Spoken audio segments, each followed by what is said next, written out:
What's up, everybody? I'm Jeremy. You guys are watching Inside the Coils tonight. I hope you all are ready because we are talking something other than ball pythons.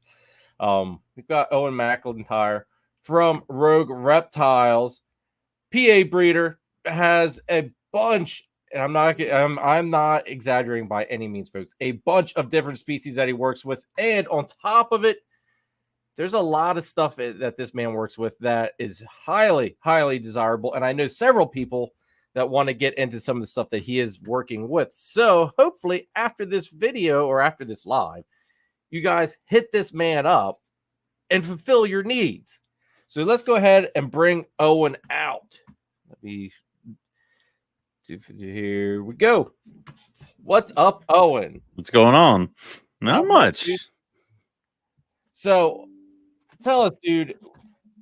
We'll dive into. Actually, you know what? Hold on. We're gonna do this. Yep. Let's run our first sponsor real quick, and because I think it's a very important thing, because it is a show that is near and dear to my heart that is coming up next week. I'm actually surprised you don't actually vend this show, but anyway, we'll dive into it. 1 second. Let's thank our first sponsor. Gettysburg Reptile Expo, LLC is located at the All-Star Event Complex in Gettysburg, Pennsylvania. It's a 45,000 square foot venue with 125 plus vendors and top quality breeders, along with 270 plus tables. If you're looking for a python, boa, colubrid, gecko, lizard, or amphibian, you've come to the right place. Doesn't matter if you're a breeder looking for that missing piece to your project or a pet owner looking for your next scaly friend, Gettysburg Reptile Expo, LLC has you covered. Need an incubator or rack system?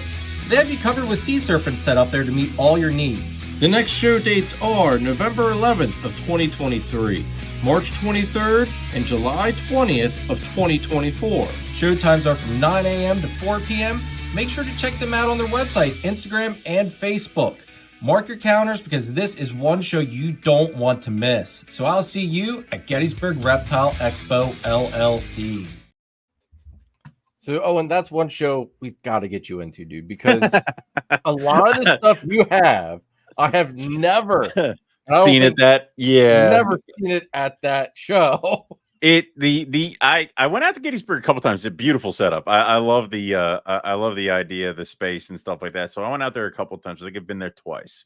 Okay. And each time it's one of those like, man, it's not that, like, I think the first time I was like, GPS is not that far. And it's like, I drove it and I'm like, oh, the website said this far from the turnpike. And it's like from where I am and getting onto the turnpike, it was like an hour or so more. So it was like one of those, I should have been there by now. What the hell? And it's like, I didn't figure it out. So there was that. But, I've heard good things. I know my my friend Dan Sheehan, he does the show up there a bunch, and his girlfriend Stacy, they do colubrid stuff, and then lizards, geckos, shinnies, stuff like that. So they're up there all the time, and I know Mike Curtin does it too. So Mike's been there the past couple of times too. Which, dude, like Mike normally sets up on like an end cap. Yeah, and where I'm at, I'm close enough to the end cap where like I can see his tower, and it's don't look at it. Don't look at that tower. It's like a freaking glowing. Oh, there have been days. There were White Plains shows where I got there early, walked in, said I was working with Mike, and like slept behind his table, and then he would set it up, and then I'd wake up to just bright yellow coming from it. It's like, what the hell? And it's none of that shit's for sale. He just wants to show it. So yeah, he's just there teasing you, jerk. Yeah, dude. Oh my god, I can say that because he'll call me later. So yeah. Well, you know what he does, because he knows I want a baby from his clockwork pairing. Okay. Mm-hmm. And you have one of those babies from a couple of years ago, I do believe, because you had it at a Hamburg that I was eyeing it up. It's different. So clockwork is semi-related to the stuff I got. The one I have is he and I did a joint pairing of, I think, Clockwork's dad and one of my jungle females from Mojo Reptiles, from way back in the day. And we got that pair, and then we split the clutch, and we each got a pair of zebras. I kept the female, sold the male, and I brought the female to a show just to kind of because I have an empty spot. Why the hell not? And then she's never seen the light of day since, because it was like one of those, that was too close. Like there were too many people looking at you and you need to go back over here. So yeah, but I think he showed me Clockwork. I was at his place. I saw Clockwork when he was a baby, and I see the little eyelash things there where he got his name, and that animal's disgusting. Like, I mean, you're killing me with that thing. I don't need a jungle project, and yet that thing is just, yeah. That is a whole different level. Yeah, man. A whole different freaking level. But he sent me a picture of him locked up with the female. He did that to me too, and I told him to stop it. So it's I think he sent the picture, and then he goes, "Just figured I'd show you." It's just like, you son of a. He's mean like that, and then I get him back. So years ago, he was talking about getting Savus, and I found him a pair of Savus. And the deal is, I found it for you. Now you have to buy it, and then he had to buy the pair of Savus. So he was mad about that. And then he and I traded some stuff. I think I sent him some king rats. I forget what I got in the other way, but we keep going back and forth with like, oh, I got Macklot's pythons. Yeah, that's what I got from him. So I gave him king rats, he gave me Max. So we keep doing this. Like, I think our projects would have been here, but we keep making each other buy things so that it keeps kind of climbing up. So I'm trying to get him to take some olive pythons off me, but you know, he's resisting so far. I thought, doesn't he have olives? No, he's got Max and Savus. So he was trying to talk me into something at the last Gettysburg. Probably Max. Probably Max. He's got a clutch of Max, and then I think he's got a 2-year-old clutch of Max, and then I think he's getting more Max. So I think he's trying to push the Macklot's python for a little bit. But do they have a little bit of an attitude? Oh hell yeah, mine are psychotic. Okay, all right. The two I got from him, I call them my demon children, because that's all they are, is like little freckly demons, and they don't stop. They're just like constant and vicious. I love them. I'm just gonna keep getting them bigger. Oh man, let's go through here, say hi to some people, and then we'll get into this. Tara, one of our channel members, thank you very much, girl, for tuning in. I am anxious to see you out at Gettysburg next weekend. Also, Tara, don't forget to bring the Yoo-hoo. Just so you know, all right. This channel should be sponsored by Yoo-hoo, okay? Okay. Because Yoo-hoo holds magical powers. If you are having a rough day of sales at a show, open up a Yoo-hoo. After you go to Yoo-hoo, maybe an hour max, you will start selling shit like you would not believe. I don't know what it is, but it holds freaking true every time. I think I'll keep that in the back of my mind just in case, you know, for a big show. Yeah, just bust food that for out. Thought. Me, I learned it from my buddy Danny from DTMG Pythons. He's the one that got me hooked on it, and I thought he's full of crap, and I was proven wrong several times. So I have become a believer. Whatever works, man. Whatever you got the ritual for, whatever. It's almost like a baseball player. Halftime you're out there, you're like, I can't change anything. I sold something. Now I have to stick with what's going on. Yeah. So but Tara, make sure you bring the Yoo-hoo, girl. I'm anxious to see you. Thanks for tuning in. Alex, Florida Born Exotics, what's up? M&B Reptiles, what's going on? My brother John and Christine, what's up, guys? Can't wait to see you out at this show and also set up for Friday night. Curious as to where we're going out to eat this time. Rob, what's up, dude? Joshua Hensler, thanks for tuning in. New face. Kai, what's up, brother? Thanks for tuning in, bro. Will CNC, we'll see you out at the show as well. Thanks for tuning in. Mitzi Ann, good to see you, girl, in the chat. Thanks for tuning in. Pete Lombardi. Now, this man, all right, I owe this man a thank you because I actually got one of my mails from him. Okay. And I was looking for a fee. I forget what was it. I was looking for another male. That's right. I was looking for another male. And he had, I think that it was one left, possibly. I forget. But this one had lineage back to Cover Girl. Yep. Okay.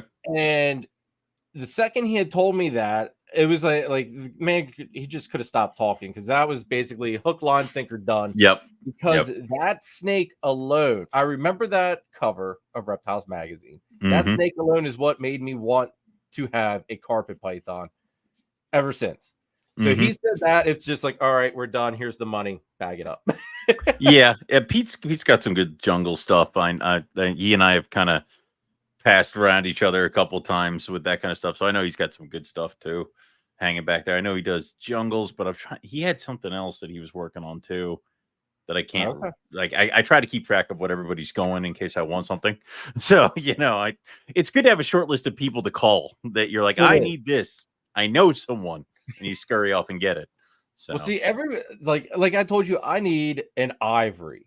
I mean, female would be great to start off with. If I could get a pair, that'd be even better. But I hit up caller there at Midgard, and he said he didn't think his was gonna go. It's like, well, shit. Yep. Then you said somebody else, Balin? Jason Balin. So I gotta figure out how to get a hold of him to see if he has anything or possibly having anything this season. Yeah, I think he had a couple at Hamburg, and then I know he sold a few. I'm not sure if he's got anything left. I know he's working on the ivories. I don't know if he's doing a repeat pairing for it either. The other one would be Nick Mutton, but I'm not sure if he's got any on his site or what's going on with his ivories. Okay. And then after that, it's like I can't remember. I don't know who would have it. I was saying that's the thing. That's usually my thing. Yeah. They're beautiful as hell, and like I've got this obsession with Exantic stuff, and the ivories just fit it freaking hook, line, and sinker. When I saw them, I was like, I need that. Have you seen? 100%. Have you looked at gelatin carpets or gelatin jungles? Oh, dude, I've already talked to Eric on that. Oh, good, one. good, okay, good. Yeah. Well, once Eric makes some, we're Oh, good. You just have to wait for Eric to make something. That'll just take 3 years or my whole life. Yeah. Every once in a while, I poke at him, like, hey, I visibly shake him. I just walk over, pick him up, and shake him until I'm like, will you breed your damn diamond python? So, yeah, it's that whole thing. So that's right. I forgot he has diamonds. Oh, yeah. He's got some about that. He's got a couple reduced patterns. He's got like every single line is represented. And I know he's just trying to, he's not rushing it. He wants to make sure he does it right and all that stuff. But every once in a while, you just like, give me the damn diamonds. So, yeah. But well, when I was over there the last time, which actually was the first time over there, you were bugging him with the diamonds a little bit. No, yeah. I'm just a repeat record at this point. I'm just like constantly like, how are them diamonds doing? And he's like, they're fine. I'm like, good. Breeding? They together? What you doing? Like, yeah. So I'll get them. What you need to do is just take them, breed them, and then put them back and hope he doesn't miss them in that time. I have to distract him. Like if I can find him, if he gets another couple projects and get distracted, I could probably sneak them out. His wife will let me in. So, I could just run down, grab them. So, yeah. Well, do it at a carpet fest. When he has his carpet fest, just he's always not. Yeah. Be easier just to go get it. By then it's too late. If it's a carpet fest, we've missed the season. So yeah. I have faith in him. I think he will get it done. So until then, though, I'm just gonna wait in the wings for when he calls me, and I'll be like, just run in there and do it. So yeah. Oh man, that's too funny. Greg Klein, what's up? Scaled Paranoia. Thanks for tuning in. Jamie, thanks for tuning in. Good to see you. Let's see who else we got here. Adam Fritz. What up, brother? That is my future brother-in-law. Thanks for tuning in, bro. Good to see you. Let's see here. Who else we got? All right. Endless Morphs. Another new face. Thank you very much for tuning in. Some of these new faces must be coming in from your end, bro. I don't know. Could be. The problem is that when you have so many like toes in so many different pools, it's like I don't know if people know me because of the Mad Hogs, if they know me from carpets, if they know me for roughies. if they just true. stumbled across me from NPR, it's like I don't know how you found me, but cool, hi. Like it's That's funny, man. But Endless, thank you very much for tuning in. Jamie, you who is, for lack of better words, a poor man's chocolate milk. It's more like water with chocolate water. It's a chocolate drink. Yeah, it's not. There was in high school I worked at a karate school, and they had Yoo-hoo and green tea, and it was green. You had the green tea, but every once in a while you crack the Yoo-hoo, and it is just chocolate drink. It's not. It's not milk. I don't know. It's not milk. It is a chocolate by any means. Just chocolate water. Like, yeah. So, yep. Yeah. I mean, that basically sums it up. Chocolate water. It can't really say it anywhere else. It's not milk. So, yeah. Jamie says she thinks he tried it once, but I haven't had it since. I mean, other than the fact that it's got, as I say, it hasn't changed. Other than the fact that, I mean, it has magical properties as far as selling reptiles. That's about all it's got going for it. Yeah, it is not a drink that you go. Honest. Yeah, you're not going to keep a case of it at home. Like, that's no. If you do, it's only so you can bring one to a show now. Yeah. Yes. Yeah. It was now you got to do like literally. Tara there from Voodoo Doll Royal. She brought me a 12-pack of Yoo-hoo at the last Gettysburg. I drank some at Gettysburg. Took it home, never had one at home. At the next show I went to, the rest of it went. And and that's again why it's not milk. You don't have to refrigerate it. It's just kind of there. It's not. It's not. Yeah, it's what it is. Yep, exactly. Sammy, what's up, dude? Happy St. Patrick's Day to you as well. Thanks for tuning in, bro. We will also see you at Gettysburg as well. This is we're just another PA breeder. We're out of Pittsburgh. I started watching a few auctions go and I haven't been very talkative. All right. Well, thank you very much for tuning in. Awesome. Forever. Before we get on here, I do want to say the breeders barbecue that I have every year is July 6th. Oh, and this invite goes to you as well, dude, because I was going to actually text it to you. Anybody that wants to come, hit me up on Instagram. Let me know. I'm getting a head count. There's a bunch of people so far. Eric, I think, is actually coming as well. I will check with him. He says that a lot. I have to double check. He might be in Australia. He can't keep track of shit. So I'll check with him. Yeah. As I say, he told me he thinks he can make it this time. Last time he had to cancel on me. Right. But then I also had to cancel on him for Carpet Fest because I had to work. I volunteered to work that day. Told them I have to be out by 11 to make it to Carpet Fest. That didn't happen. Time. Yeah, it didn't happen. I left work at like 1 o'clock. I'm just like, well, we're in the beginning plans of this year's Carpet Fest, so we have to hammer down a date because they're going to Sydney and Darwin, I think, in October. So I think we were kind of trying to figure out either a September or August Carpet Fest. I think we're leaning towards early September when it's still kind of nice. I see that would be perfect. It's not super freaking hot. Exactly. Yeah. So it's back forth and this, that. So we're figuring it out. We have to talk with people because we have to figure out a date so the people who are out of town can plan to come. We have to figure out a good time so that Eric doesn't pull all his hair out. So yeah. Rob, what's up? Thanks for tuning in. So Owen. Yep. Give us a little bit of background. How in the hell did you even get into this crazy hobby? And yeah, how did you get started in all of this? So throughout high school, elementary school, fun stuff like that, I was terrified of snakes. Wanted nothing to do with them. When I was younger, I was walking through the creek with my cousins, and I stepped on an eastern water, and it did not appreciate that, and I went stumbling down a hill of shale and got carved up pretty nice.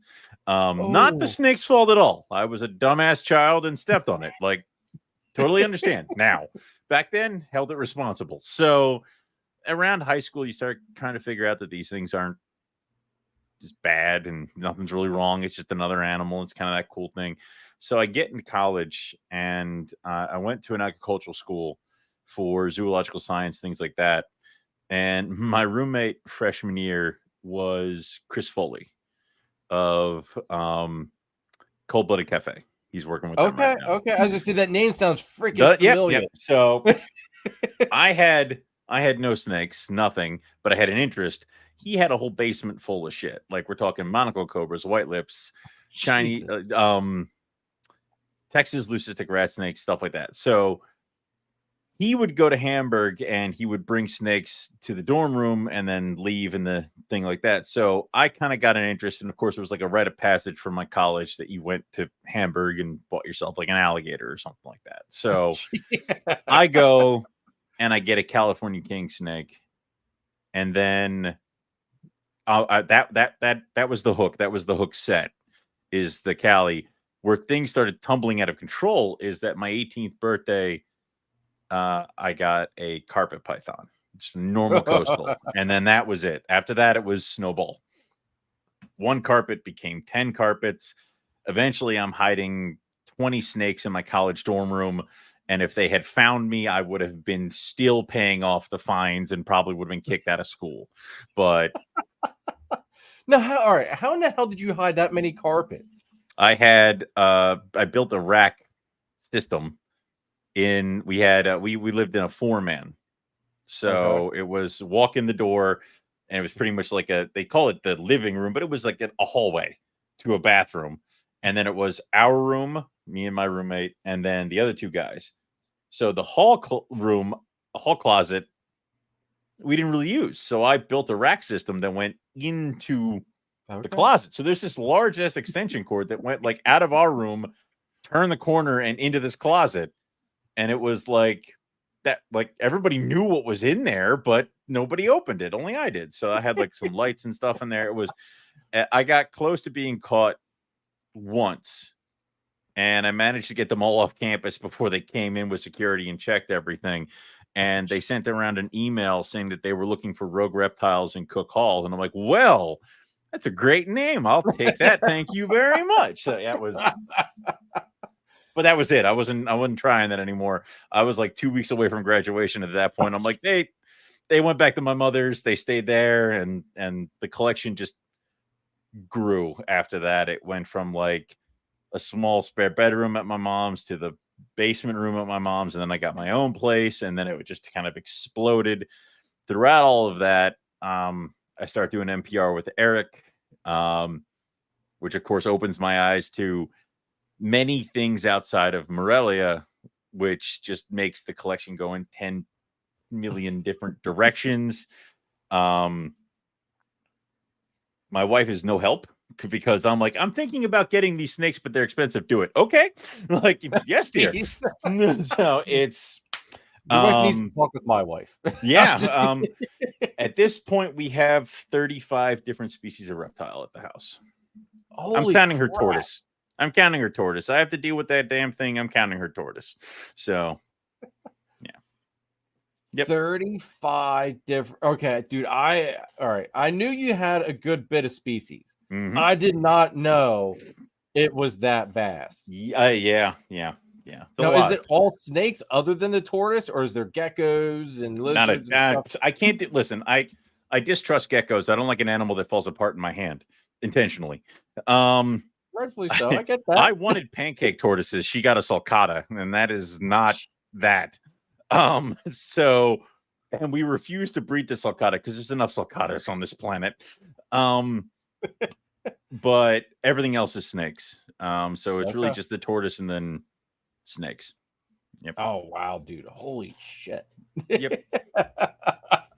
So, how many rooms in the house are snakes? Well, that's the problem. Is like, so rooms completely dedicated to snakes, 2, because we have the whole basement is split into 2 rooms.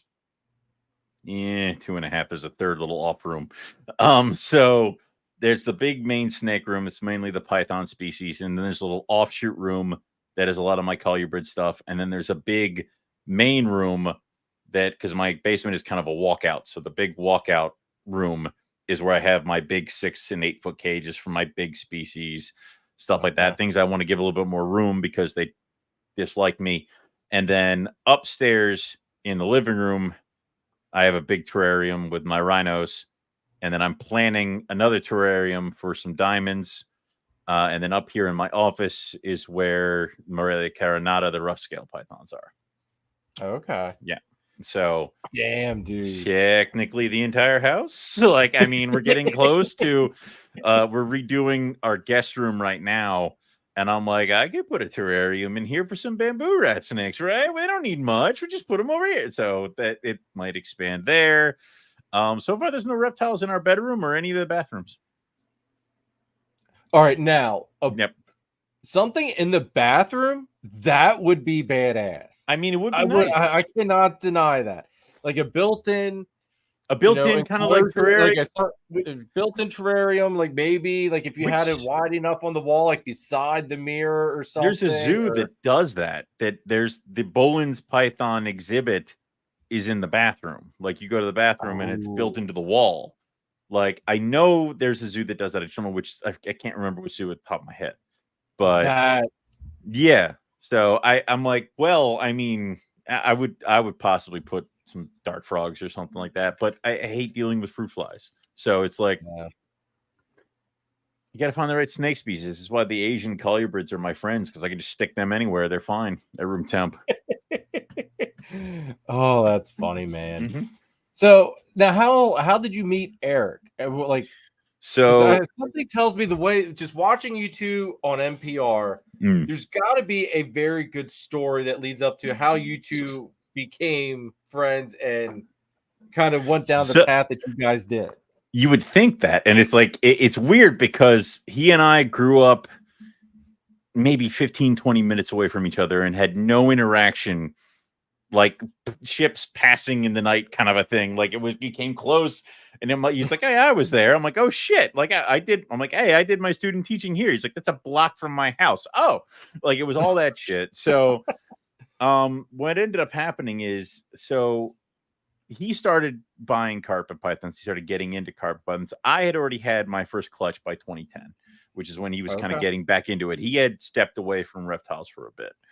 And I kind of wanted this clutch that was produced by Will Bird.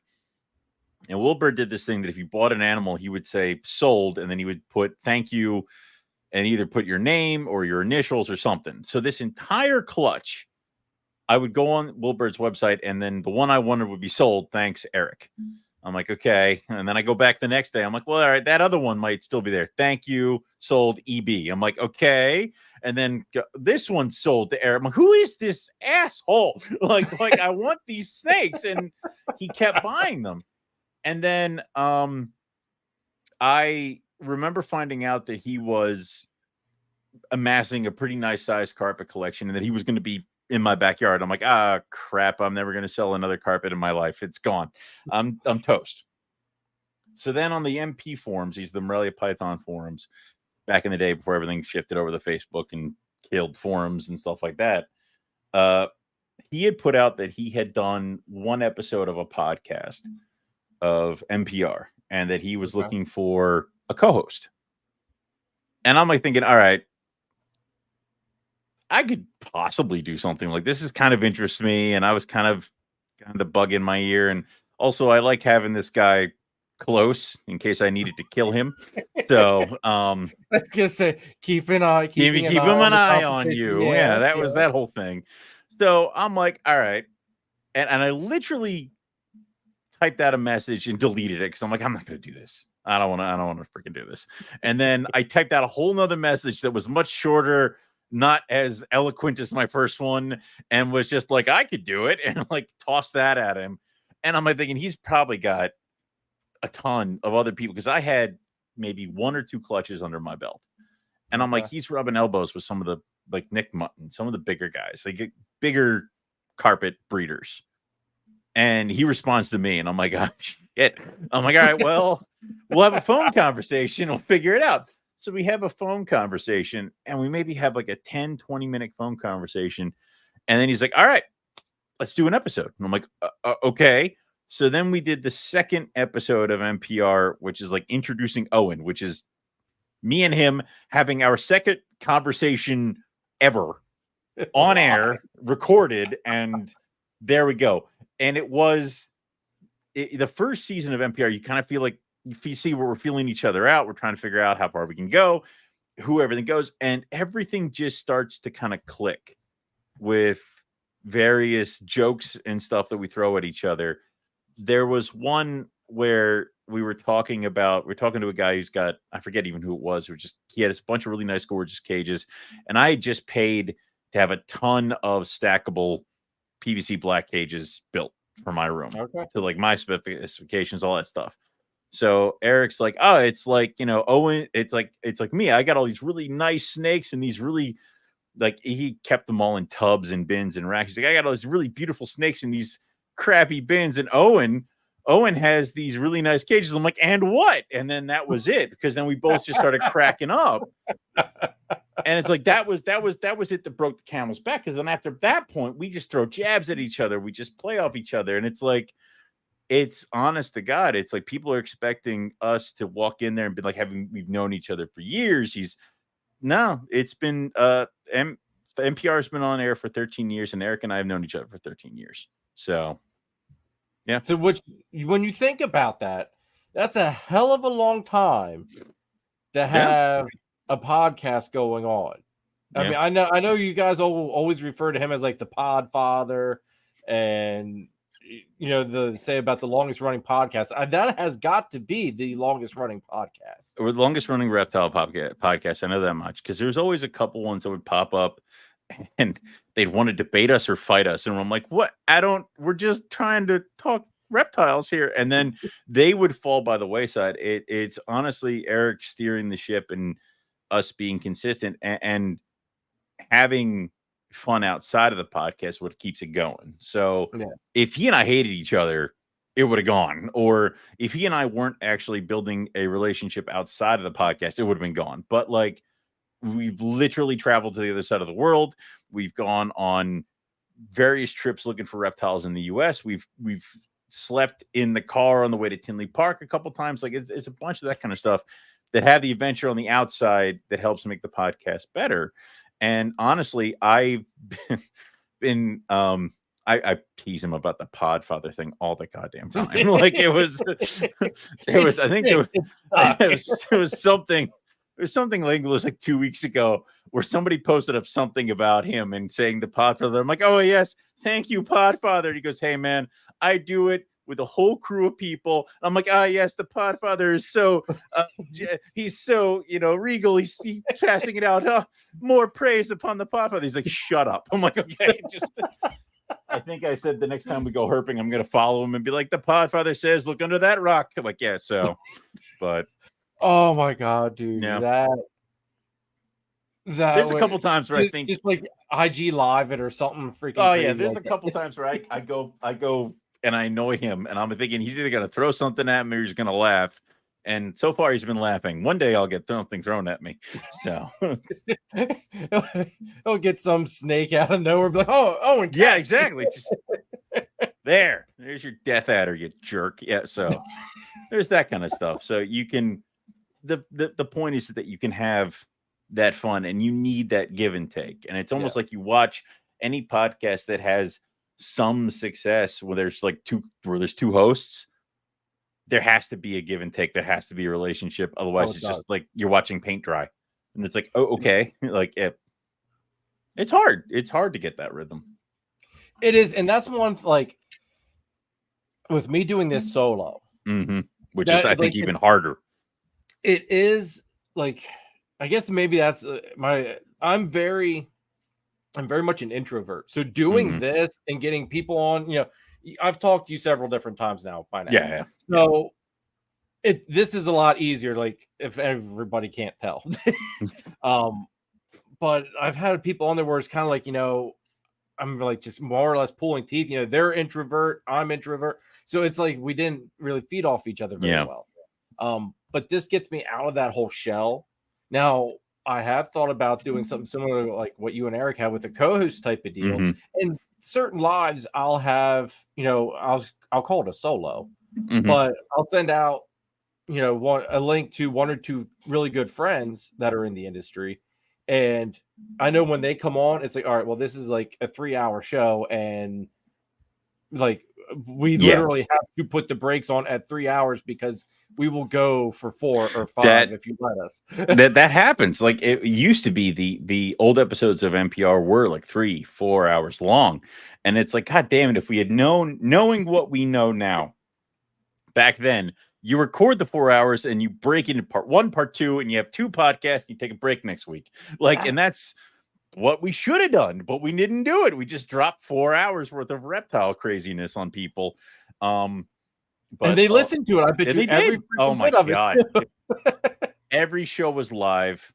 Our audios were horrible. We had to call in with the phone. We didn't have this wonderful mic set up. I was like talking with my hands and hitting things. Like things would drop off and I would just be alone. And it's like, okay, well, I guess we had stuff to talk about, but I'm just the one here. It was when people are like, I like to listen to NPR. I'm like, go back season 3, start there, move forward. Don't go back to season 1 and 2. Those are terrible places. Do not go there. Like, yeah. You know, I think we all have that because, like, I joke around with everybody that wants to start like a YouTube channel or whatever, and they're like, oh, well, I don't have enough to start it, or I'm afraid to look terrible off the start. It's like, if you want to make yourself feel good and you want to see bottom of the freaking barrel, go back and watch my first couple episodes. I was like, that is absolutely horrendous. Yep. And I thought those were decent. It's like, no. And that's the problem is, as you get better looking back, you're like, God, no, like I can't listen to any podcast where I'm on or I'm hosting or something like that, because then I'm just nitpicking myself and I'm just like, no, you idiot. You sound like, no, why did you say that? Like, and now it's just, I will only ever listen to NPR episodes if I missed it hosting, because then I'm like, cool, I can listen to this one. So, yeah. Yep. It's definitely like doing this. You've got to go in knowing at first you're gonna suck.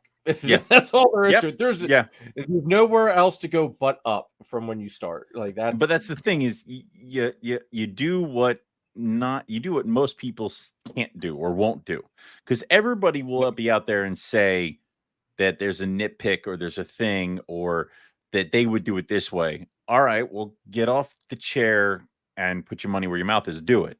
Yep. Because you find, and like that's the thing is, the first maybe couple seasons I had to kind of grow that Teflon skin, because people were jumping in there because I was inexperienced. I had maybe 2 or 3 clutches of carpets under my belt. I was still learning various reptile things that were not in the carpet python purview, and you fuck up. You messed up a bunch of times. Like, it was terrible. Like, it was horrible. Like, there's all these other kind of things, and you learn by that. But then people would jump in there and say that if they had their podcast, this is what they would do. And they never actually made one. They just want to tell you that if they were in your shoes, they would have done it this way. It's like, all right, well, do it. That's the problem, is nobody did it. So yeah, we're just gonna keep rolling. I've come to learn, like, every once in a while, like I have sponsor advertisements. You know, I have several different breeders and stuff that have partnered up with me, and you know, there's things that go back and forth, and you know, during the live videos, you know, I do the sponsor ads throughout the lives, and on my weekly videos, I have those same sponsor videos as well on there. And every once in a while I get a thing going, you know, like I got one this week. Somebody said something about first time watching this guy and the ads ruined it. It's like, well, you know, I'm sorry, but you know, these brands are like trusting me to, you know, quote unquote advertise for them. You know, they've partnered up with me.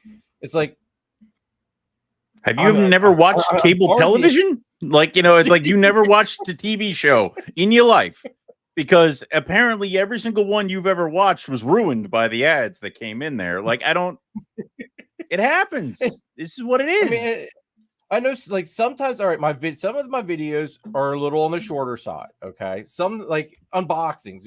How long can you draw out an unboxing? Okay? There's some people that can make that shit last hours, and I don't know why. Because it's like, get the snake out of the box, set it up in quarantine, leave it the hell alone. That's what you do. Like, the Steps. See, but that's like I've got to like it's like all right, but right before we open the box, ad, go a little bit in, another ad, like because like I mean, as you can see above the screen there, you know, we've got several good, nice, awesome sponsors now. Granted, not all of them run ads all the time. Like Gettysburg is only closer to showtime, right? But it's like, you know, I love their support. I'm gonna run it. It's like if you don't like the ads, you know, just scroll forward a little bit and go back to till you see me back on the screen again. It's weird because there are some people who apparently just can't stand me, but still tune in to NPR on a weekly basis. I'm like, why? Really? Like, if I don't know why trolls. You're never going to be able to please anybody. And if you have people that absolutely hate what you're doing, you're probably doing something right. So exactly, this is true. Phil, what's up, my brother? Good to see you in the chat. Phil says the ads. Phil, one day, my friend, there will be another ad opening, and it will be yours, my friend. It'll be yours. I know my buddy Danny at DTMG. He used to give me so much shit, dude. So much shit about the ad. And you know what? He's now on ad now. Exactly. And he has stopped bitching and moaning about it ever since. Every podcast has ad copy. Every radio has to take a break. Radio channels have to take a break for the ad. Like I said, there are ads in the Super Bowl. Like they're everywhere. It's fine. It's the cost of doing business. So it is, and it's I love that. You know, I never thought I would be here. Like I never in my life. If you would have told me 3 years ago, Jeremy, you're going to have a YouTube channel and you're going to have a live stream, I would have laughed hysterically at you and told you and asked you what the hell are you smoking? Because I think I need some. And here we are. I think I would stop you before your clothes start looking like NASCAR drivers with like all the patches all over. I think that's when I'd be like, I think you need to pump the brakes here, man. Or if you start doing ads, like everything is reptile related. It's not like you're going like, hey, everybody, when I need a nice sleep, I grab a purple mattress. Like I think I would stop you there as well. I'd be like, reel it in because you've gone too far. But then if you show me that you're making bank, I don't know if I can really chastise you that much either. Like, okay, make your money. Maybe Purple's going to come out with the new latest and greatest padding for shipping snakes. Maybe they haven't looked at us as a serious market yet, and we need to start talking to people. So, yes. Yeah. Research is needed. I mean, why not? You've heard it here first, folks. Yeah. You've heard it here first. Purple will become the next sponsor. Yep. It's good. What's up, Sean? Pod and Joy. Good to see you, brother. We will see you out at Gettysburg, hopefully, this weekend. So, dude, all right. Before we dive into some of the species, who were some of your mentors going into this? Because I feel behind everybody that's gotten into the industry, there has been that voice or voices that have helped steer you and guide you to the ways of success. So a lot of it was done like, you pick up mentors and stuff along the way. It wasn't like, I think people who have been in this since they were a kid had somebody that kind of watched them over it, but I didn't really start until I was 18.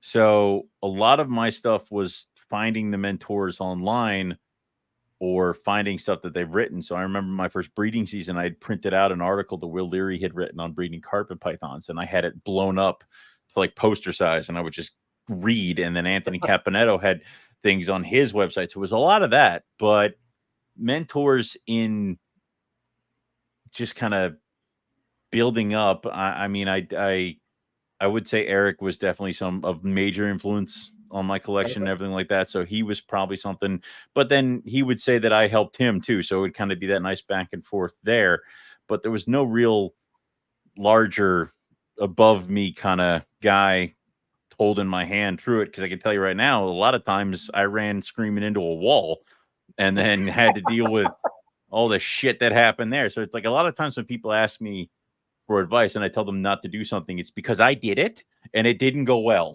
So don't. And so there's a lot of that, but obviously, Nick Mutton helped me out along the way about breeding, keeping. Jason Balin helped me out with kind of opening my eyes up to certain carpet pythons and letting me kind of set up next to them at Hamburgs and stuff like that when I was really just a 19, 20-year-old kid that had no goddamn business doing anything. It was that kind of stuff. So it was that. And then along the way, depending on the species, you kind of have friends that help you walk you through it. So, I picked up my rhino rat snakes from Buddy Buscemi, and I picked Rob Stone's brain about them, and he told me how to do this and how to do that. And then, I wanted these things. So I went and I hit up Keith McPeak because I know he's bred them and he's kept them, and he talked me through it, and Mike Curtin. So it's having this network of other breeders has really been what has pushed me to be where I'm at. So it's no real like one big guy up there. It's more of like a net. So it's been kind of like it's been like a tribe, pretty basically. much. Oh, like the tribe mentality type of deal. Yes, I the get whole that. that's the thing is it was like the carpet python breeders. It was very much more like a community, like a family kind of a thing, because it was bolstering each other up. It was I don't have this jungle carpets, but he does, or she does, or hey, I don't work with those, but they have some of the best out there, that kind of stuff. And it was, hey man, I'm not using this animal anymore. Could you use her for something? Yeah, take her. Give me give me babies out of the next 2 clutches that she produces, and then just keep her. Fine. I have just all good. Yeah, and that happens a lot, and that kind of stuff where it's not like I'm gonna walk around the show and figure out what Jason Balin's selling his tigers for that I can sell them for $100 less or something like that. It's like, okay. That's you're spiting your own, you're cutting your nose to spite your face, and also you're kind of a dick. Like it's so it's that kind of stuff. So it has definitely been that whole kind of a tribe kind of thing. So I see, and just from my couple of years, like last year was my first year producing carpets. So my limited time of breeding carpets, I have noticed big time that the community with carpet, like the Morelia community, is very close knit. You reach out, people will help you. I know I've learned so much stuff from you and Eric and Riley and Lucas. God, I almost dropped the ball on that one. And Lucas, like they're on like just listening to NPR, like that stuff is so freaking helpful. Reaching out to you guys spending the time to talk to me, it helped my whole season go way easier. Because, dude, my first season could have been a train wreck. Absolute freaking train wreck. Because the one you see there, I bought as a female. Boy. It's a boy. But now here is the harsh. Like, I've yet to understand fully how this happened, because he's freaking huge for one. I mean, if you he's about 7 foot. Yeah. So he's a big boy. I got him from Pedro there, Funky Morelia. Yeah. And he's got some beautiful, oh my god. Pedro's a good guy. I like Pedro. And I got the male, which was from Pete Lombardi there. That's who I got that male to go to. Now him. That male. Yeah. So Yep. Put them together. They obviously they didn't lock. But then they also never fought either. I've had that happen with Proven. And so, it just really baffled me. And I'm just like, what the hell? It was getting towards that time. It's like, all right, I was hearing about, other breeders having, ovulations, all that crap, I'm like, what the shit is going on here with this pair? Like, I haven't seen nothing. They don't show interest, but they cuddle. I'm like, so I just thought, I was like, you know what? I'm just going to go and try popping.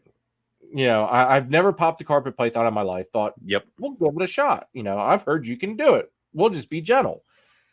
Did it, and I got sperm plugs. I'm just like, one of my group, my breeder buddies group chat. And I was like, hey, it's like, what are the odds that if you go to pop a female, that you squeeze sperm that has been put into her? Like what I love those questions, because you know the answer.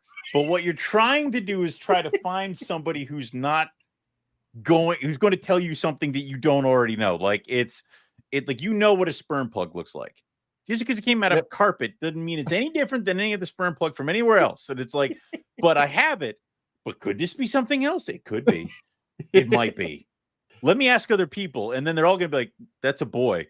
Damn. Yeah. Like you want to. It's that final Hail Mary, because it's like I've had it where I had a female boa slug out on me, and I've never had a live birth go not that way. Like normally all my boas had babies. I've never had a slug clutch. Every slug clutch I've had has been a clutch, not a litter. So when I saw it, I'm like, these are all like, she slugged out. I know she slugged out. That's what I'm looking at here. She slugged out.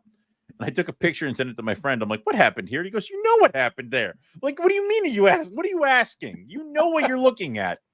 Yeah, I do. Like, okay. Yeah. Like sometimes you need that. So yeah, sometimes it's the slap upside the back of the head, like just freaking accept it. It sucks, And it's good that you go to people in private, because if you posted it online, you'd on like a Facebook. Up. Oh my god. Oh, that clearly means that it is a female that has been bred and it is ready to go. The boy is a boy. That's all that means, is a boy. Okay. All right. So what I did was I had another female. Mm-hmm. She was a year younger, and I thought, okay, we're gonna try popping this one because like hopefully this one is indeed a female. Pop this one and it's a boy. I quit. Yeah. I said we popped that one and got nothing. I'm like, okay, so either I'm having a bad time popping this one, or it is actually a female. It's when you have clutches that are so having a male heavy clutch. Oh, that sucks. I had that happen. It sucks. It sucks, but it's the easiest thing in the world. I'm popping it. Yeah. There they are. Okay. Yep. I'm doing this correct, because here they are. Having a female heavy clutch, you second guess yourself on every other animal, because you're like, that there's no chance that the ratios are like this. And then you get a boy and you're like, okay. So that, and like you end up popping that male like 6 times, because you're like, that worked. Like that popped out. Like, okay. So, and then you go back and check all the ones before him and you still don't get anything. And you're like, okay. So I guess it really is like 12 point or like 1.12, which is weird. Like it's, yeah. So what I ended up doing is, since my main focus is ball pythons, I'm fortunate enough to have an ultrasound. Thought, you know what, we're going to ultrasound this thing. Didn't know what I was in for with ultrasounding a carpet. It actually went a lot smoother than what I expected.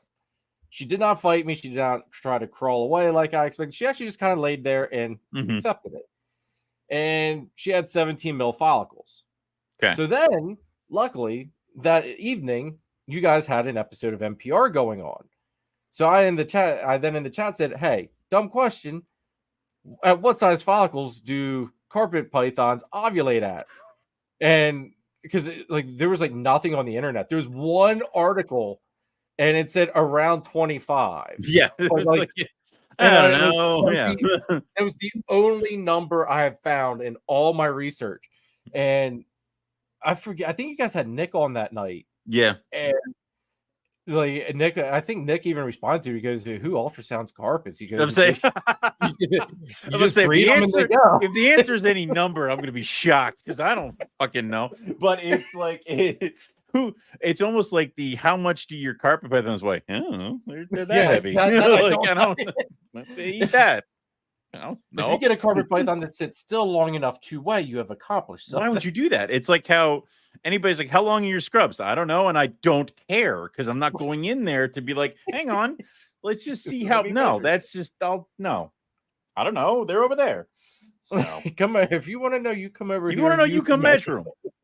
They're in that cage. Go ahead. They're waiting. They're ready. Like, no, it's one of those things where everything in carpet python was done so differently. It's so drastic to see the comparison between ball python and carpet. Just like grams and the follicles are this and this and this, and carpet's just like, I don't know, when she looks big and her belly scales pop out. Good to go.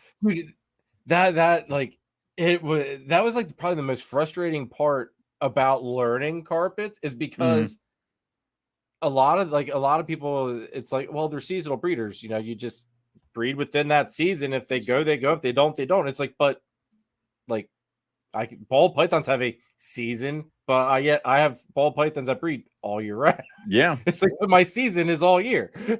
So it's so confusing learning the ins and the outs. It is. But luckily, it's like, okay, well, I've got this male or this female that is now male, and I've got this female, which, judging by my research and what I have been told, is all but ready to ovulate if she did, if she were to be bred. So it's like, okay, well, we're going to make this happen. So threw the male in with her, and luckily he finally figured it out towards the end before she ovulated, because I did get a clutch of eggs from her.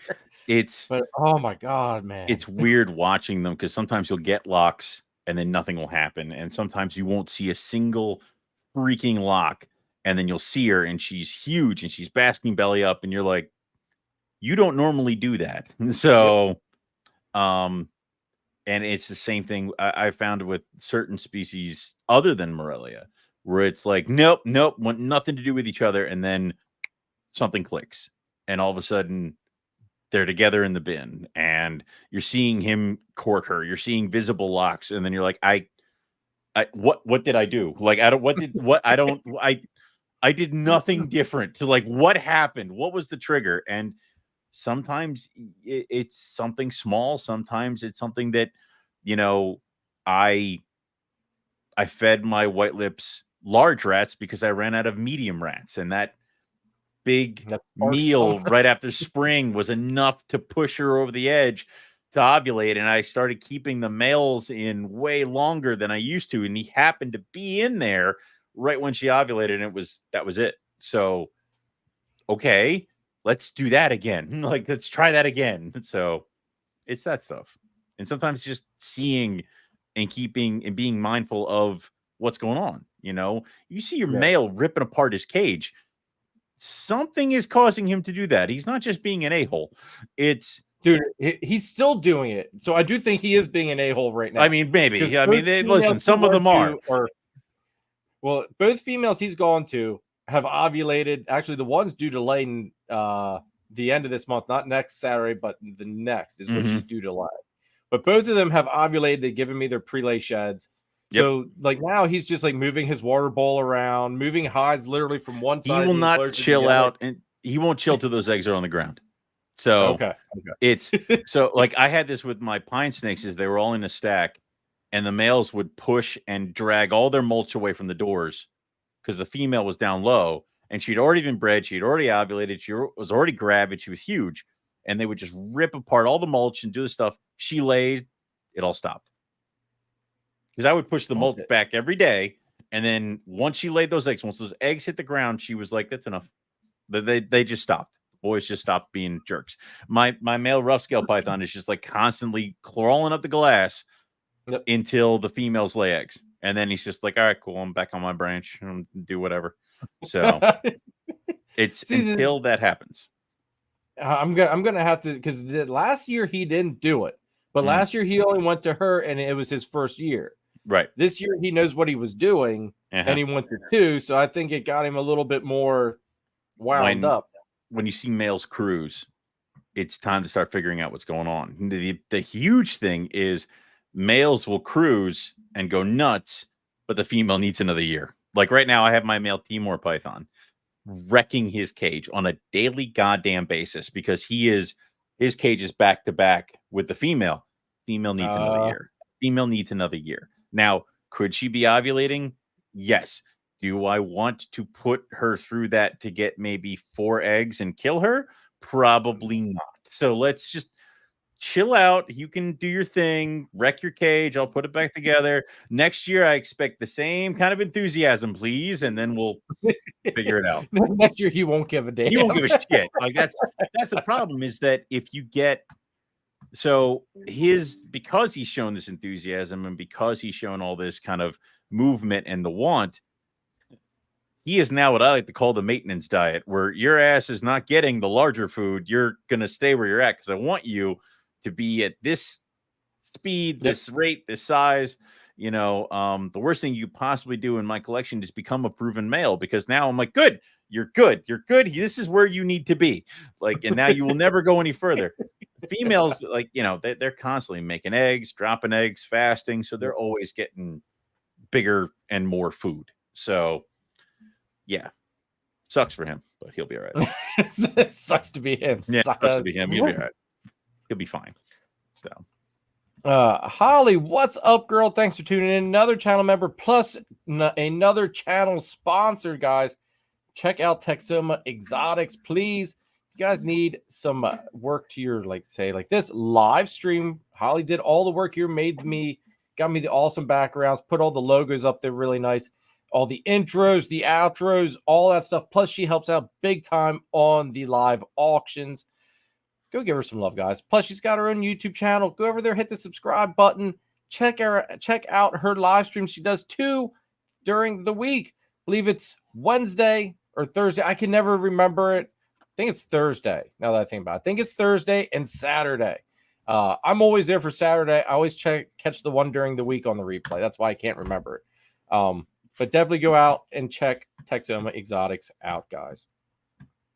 And let's do one more channel sponsor here real quick, Owen. Yep. And then we're going to dive into some species stuff. Cool. Make sure you check out Nathan at Infinite Possible Pythons. He is your guy to go to if you want to get into the Bang project. On top of it, he's working a bunch of awesome ball python projects. Kahua geckos, Leachianus geckos, crested geckos, some scaleless corn snakes, and he is your one-stop shop for all your branding needs. So check him out. Make sure you check out Chris at S Reptilia. If you're looking for a ball python, boa, colubrid, blood python, he is the guy to go to. He's also a rat breeder on the eastern side of PA, and he is Pennsylvania's distributor of Cocoa to Go and the Chipper, which is by far the best cocoa substrate on the market today. So make sure you go ahead and check him out. That guy there, Chris from S Reptilia, he has a beautiful jungle carpet python named Celeste, which is actually here right now, which is the mom to clutch number 2, which just gave me her prelay shed today. Very cool. So super excited about that. Actually looking towards there's 2 clutches going to be here. I did a partnered pairing with Nathan there from Infinite Possible Pythons. I sent the male that I got from Pete Lombardi over to his place to breed his caramel jag, because I need to have a jungle jag in my life. Okay. And he has a beautiful caramel jag over there, and she was ready. We believe they got the job done. Nathan never saw any locks or anything. There was one day where apparently they were in the hide together, and normally she's out and about, but apparently she has not been out and about for some time. So I'm thinking she's going to go. Any kind of sign when they're not doing something that they normally do is good. Yes. I had a carpet python that I had a giant branch because I used to work at a place where we had a teaching zoo and stuff like that. We had macaws, and they had these giant branches, and this one macaw would just chew on one end until the branch like fell, like it just fell in his cage because he just chewed through this entire thing. And then we couldn't use it. Like we couldn't get it. It wasn't long enough. So yeah, it was too short. They would just throw them out. And I'm like, screw this. I took it home because you cut it and then you mount it and it fit right in a 4-foot cage completely across. And it was all like clean and different space because you wanted their feet need different diameters to grasp. And I had that in one of my it was an old Boa Master cage, one of those pressed wood ones you get that if you ever get it wet, it's just going to become a sponge. I had that, and I had one of those big branches going through it, and I had a coastal carpet in there, and she would sit on those branches almost like a green tree python on the thin ends and then flat on the big ends, and she would never come down. She would like lower herself down to drink. She would like put her tail down to poop, and then like that was it. She was on that branch. I put the male in there. They bred on the branch, and she stayed there. She was always there. And then one day she was on the ground, and I'm like, clearly we did it because she's not doing what she did for the last 3 goddamn years. Like it is so. And I think 2 weeks later she laid the clutch back up on the branch. And I'm like, you just left these eggs here for me. You're a terrible mother, but thank Wait, you. She didn't even wrap the Nope, eggs. she's like, screw these, and she's gone. I'm like, all right, whatever. All viable, all hatched, and I'm like, mom of the year It's for like, her. yeah. Although that was one hell of an easy clutch pulling, though. Probably Exactly, I love it. If she didn't carry enough to wrap them, she sure as shit shouldn't be. They'll let me go grab them. Oh yeah, the worst ones is when I would see them laying before I would go to work, and I'm like, great. You're gonna have time to finish. You're gonna have time to recover, and you're gonna have time to plot how I'm gonna come in here and get these from you. And yeah, then there's this basketball with a head just staring at me, and I'm like, great, I'll try to do this without getting, screw it, whatever, bite me, I don't care. And then she's chewing on me as I have the eggs. Yeah. So see, that's last year when I pulled my first clutch, it was still in a glass terrarium. mm-hmm. So I could literally just move the terrarium where I needed it to be, perfect access, no issues. Yep. Now, this year, I get the luxury of learning how to pull something out of a PVC enclosure where you can't move it to where it's convenient for you. You can only come in from one direction. Yes. And that is at one door. Level. Yeah. I find with cages, having the nest box on point and removable only helps you. So I get those black bins with the yellow lids that clamp. I think they're blue lids now, or red or whatever. They're little 5-gallon black things with a hole in it. So you can fill it with moss, and she can bask on top of it. You fill it with moss and mulch, and then I don't touch those things once we start breeding season. Like I might, if they're not in it, I might pick a couple pieces of poop and, any kind of urates out of it, but I let them kick out what they want. I let them make a little divot. I don't rip the lid open because I want her to know that this is a safe place to put the eggs. Okay. If you're constantly like lifting it up, she's gonna be like, screw this. This food monkey keeps trying to get in here. I'm going to put them underneath the water bowl or in the water bowl or up on this tree. Like, no, this is yours. I'm not going to touch it. Then when you finally see her around the eggs, you can pull the whole bin out, put it down. You can remove the eggs, and then you take that bin and I usually have another one that hasn't been touched, is perfectly clean, new mulch, new everything, and you swap it out and put that hide box in. Put her back in. So then nothing smells like the eggs. Nothing smells like anything else. You can obviously wash her so that she's not trying to wrap up paper and mulch and look for the eggs. Do that this way, everything kind of just goes right back in. And it's the easiest thing rather than because some people have like big mounted ones or hide boxes that have no floor. And then it's just like, well, she's up here. What you need is up here. Bring it down, make it come down here. It's much easier down here. So, this, folks, is what you call learning. And I think I have now learned, and now I'm going to learn the hard way. I do. Right. I learned because I got bit in the face by a carpet python trying to pull eggs. Like, yeah, no, this sucks. No, it's all that stuff, and you've learned by watching your caramel female at your first breeding of freaking caramels miss her lay date by 10 days, and you have all that freak out, and then you have all that stuff, and you have all the going to the doctor, you have going all that vet stuff. I married a vet tech. It's not the 100% reason why I did it, but it's one of them. It was definitely a benefit. It was a huge benefit. Yep, I tell her that all the time. So,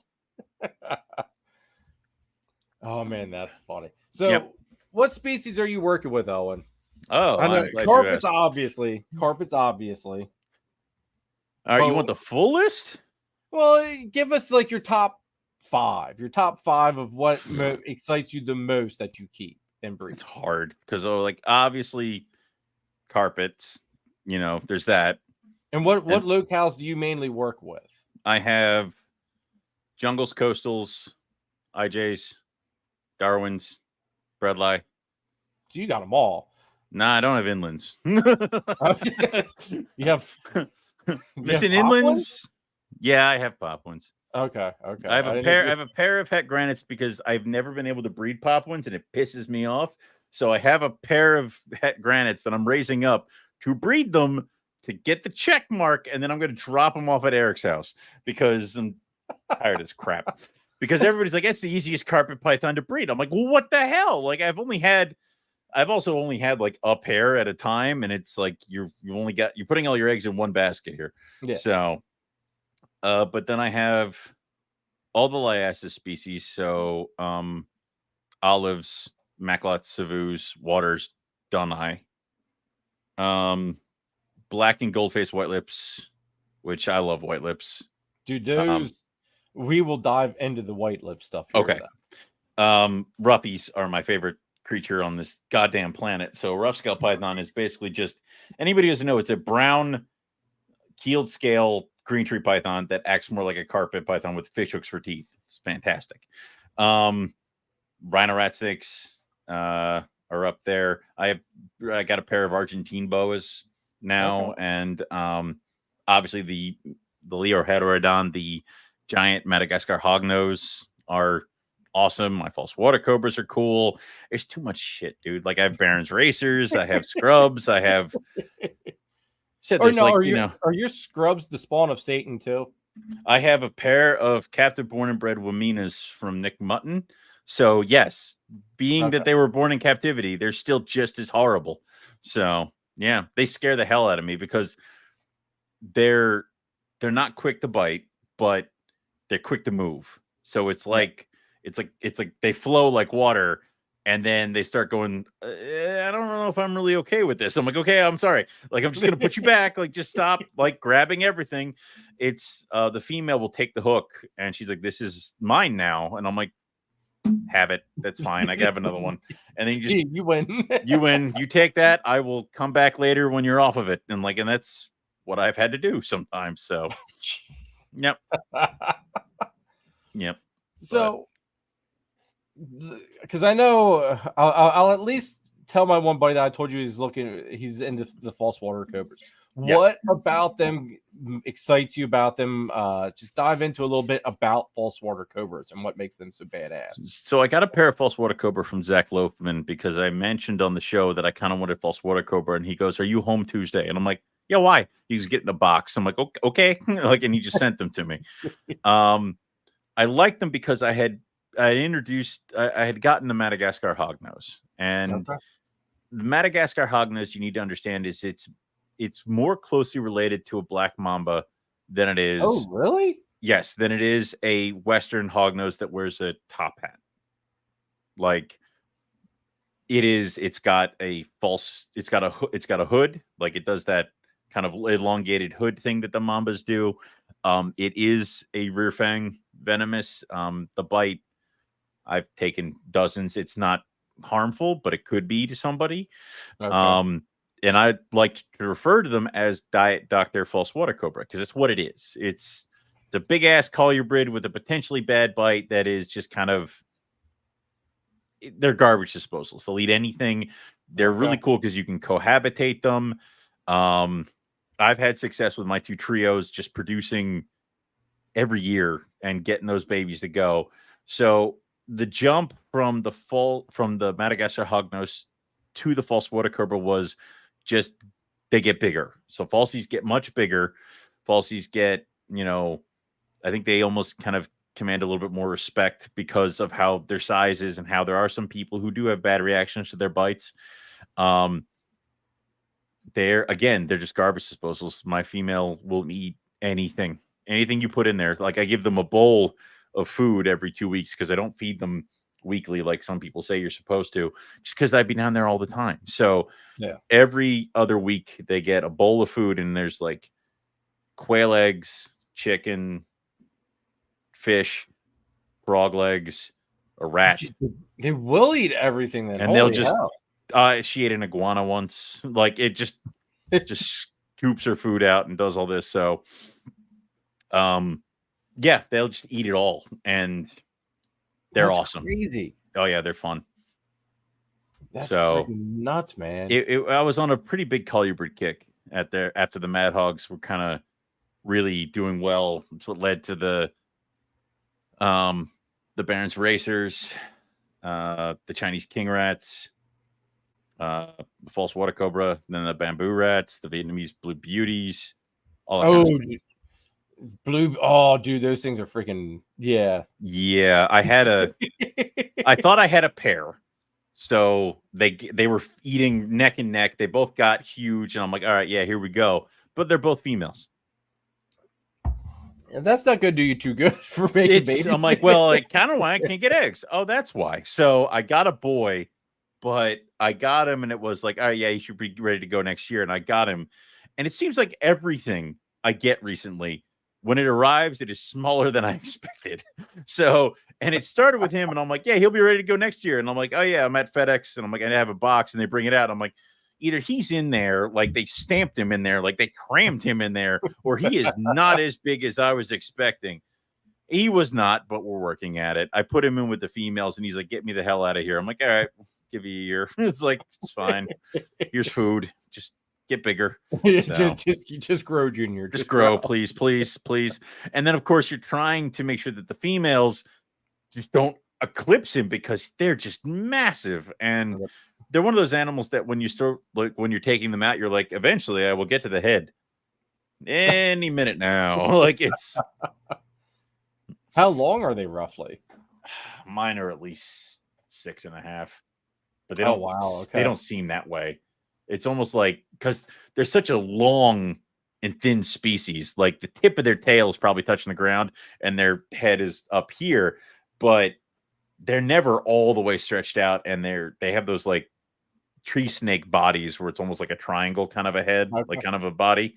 Yeah. So they're nothing but muscle. So they've calmed down. They used to be horrible, hissy, spitty, kind of flare up, neck out, all that open mouth stuff. And now they're just like, water's over there, put the food there, get out. Like, yeah, all right, that's what I'll do. So, that's what I'm here for. That's what I'm here for. Yep. So, Charlie, what's up, dude? Thanks for tuning in. Landed from Tinley, driving home from the airport. Awesome. I'm sure you probably came back with a crap ton of sheds to test. Everybody, if you don't know, hit this man up for all your shed testing needs if you have ball pythons. Check him out, shedtesting.com, guys. So let's dive into the white lips, dude, because white lips, it seems like everybody wants a white lip. Yeah, until they get a everybody, white lip. I think, even if you haven't like had an experience with one yet, once you see one, you want one anyway. Yeah. So what are some of the, like, as far as breeding, like, it seems like they're not as easy of a species from how it sounds to me to keep and breed. If you don't mind diving in a little bit into some of the maybe possible struggles, tips, tricks with working. So that was a 10-year project from when I got my first white lip to when I actually got eggs, because that was just, there was constant setbacks, and they don't help you any, because white lips are territorial. They definitely select their mates. They definitely will not hesitate to kind of show, like I've had to glue a white lip back together. Like it's they can and will hurt each other, and it's something that you need to kind of be careful about, that because you can have a pristine captive born and bred white lip, and then you introduce it, and then the male carves her up, and you're like, great, now she's got scars all over her. So there's that kind of thing. You know, and obviously the main thing is that people tend to get their white lips too large, too fat. It's a tree snake. It's a semi-arboreal. It needs to be thin enough to get up and out and move through the trees and stuff like that. And like, just because it can get 9 feet doesn't mean you should let it get 9 feet and feed it guinea pigs. Like, yeah, it's never gonna breed. Yeah.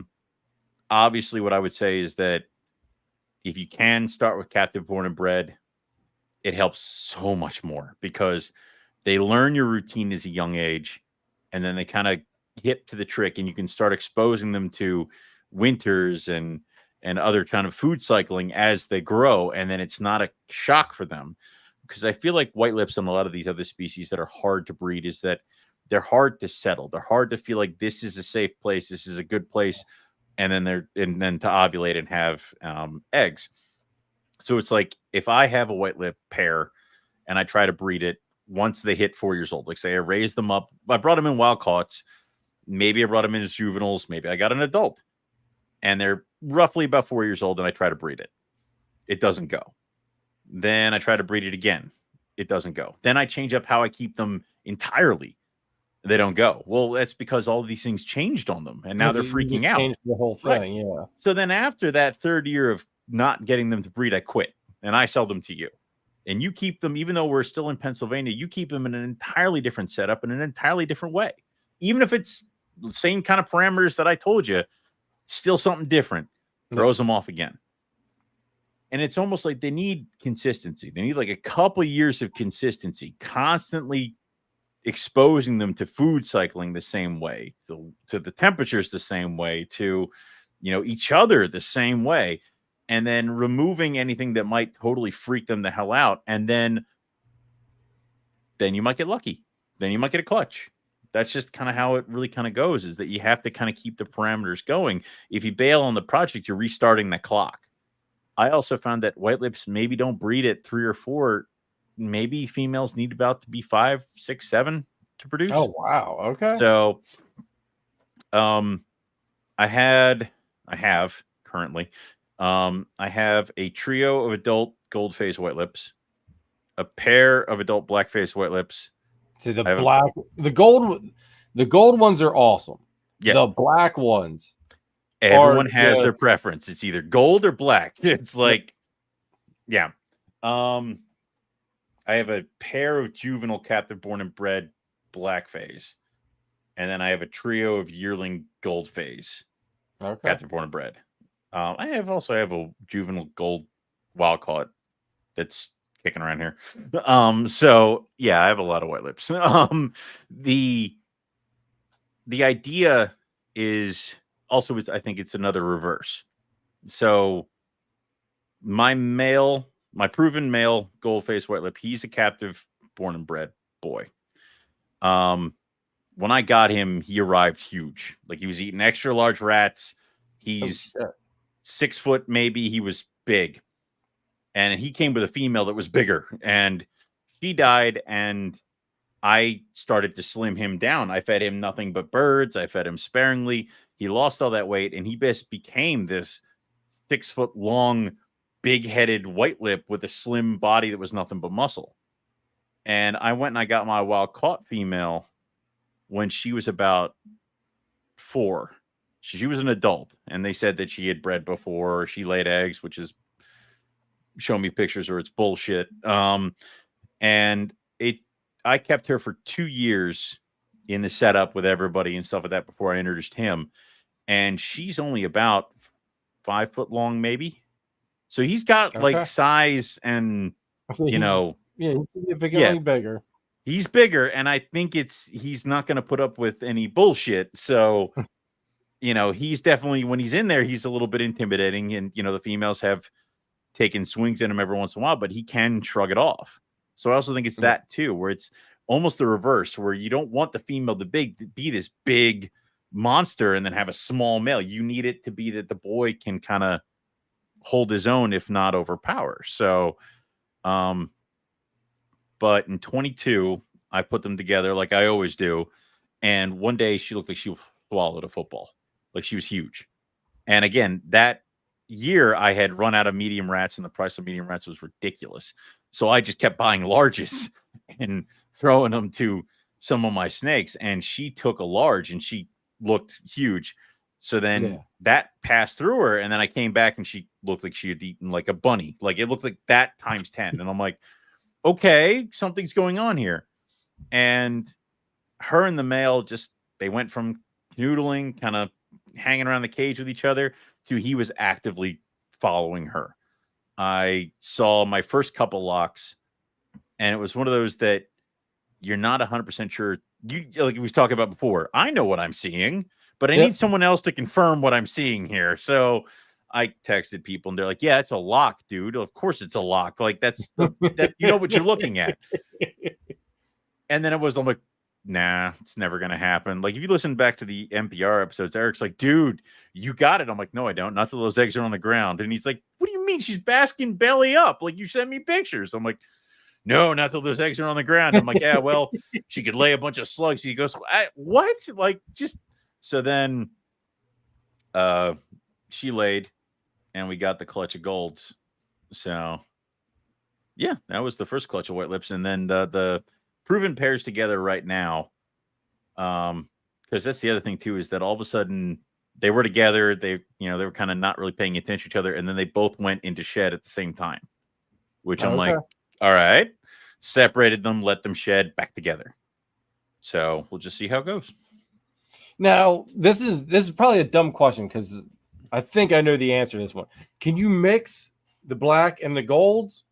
Probably. Because I don't know if like they come from the same area or if they're different areas or locales, and that's why they're different colors. I mean, different areas, because when they say gold face white lip, that's the northern white lip. So it's like northern part of Indo and stuff like that. And then the black phase of the southern, which is why the black phase were the little bit more sought after or more expensive ones, is because you have to go get those in different places or on islands, and it's harder to get them.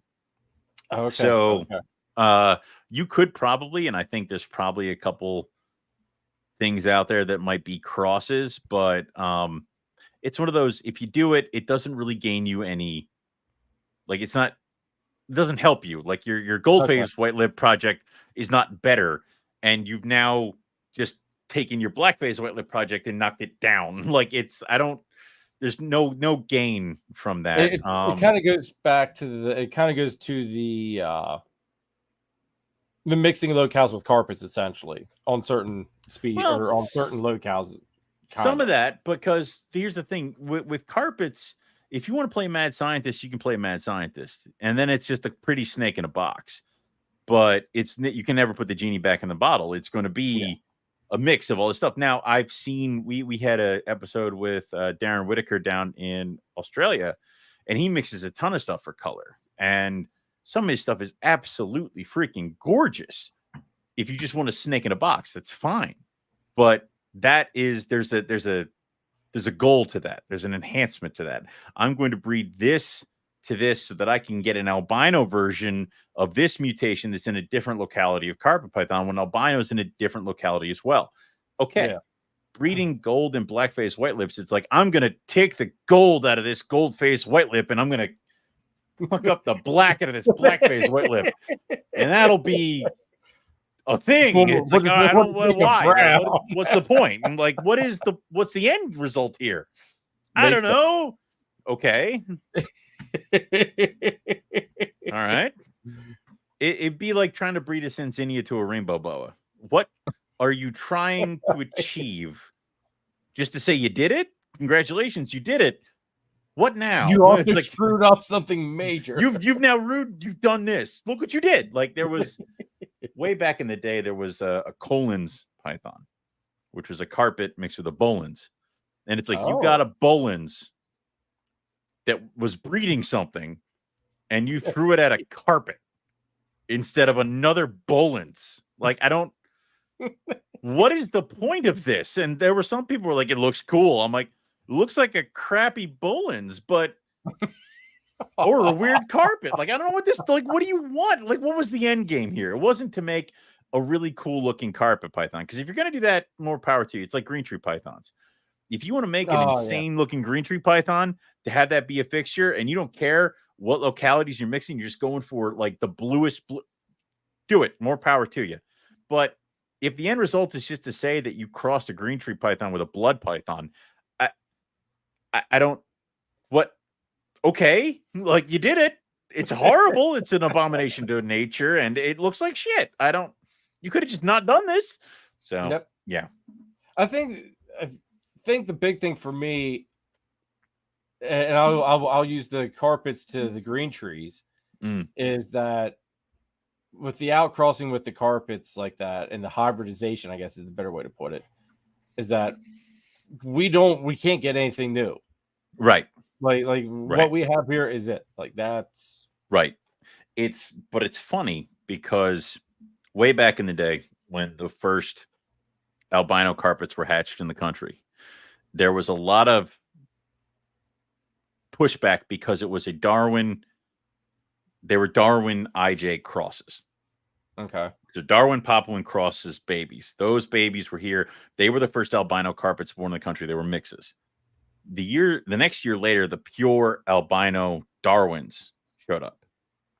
Okay. And then the mix market for albinos kind of got shot in the head because everybody wanted pure, which kind of stopped a lot of snow projects, sunglow projects, all this other stuff.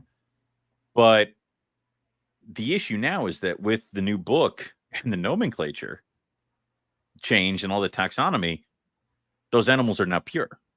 They're all Morelia variegata.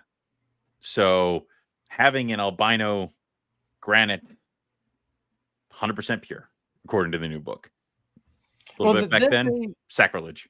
Because I'm not gonna lie, I don't have the carpet python book. Not gonna lie, I wish I did, but I also don't. I saw the size of that book. I would never get through even like a quarter of it with the amount of free time I have. Like it just wouldn't happen. But like with the reclassification stuff, because I think I was talking to Mike Curtin about this. Yep.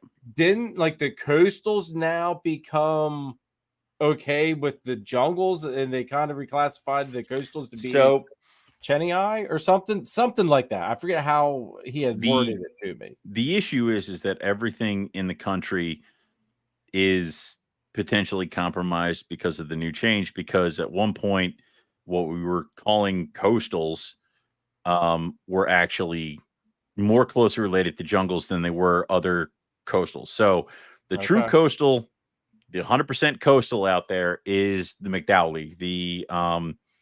It's the Brisbane locality coastal. That's the only coastal.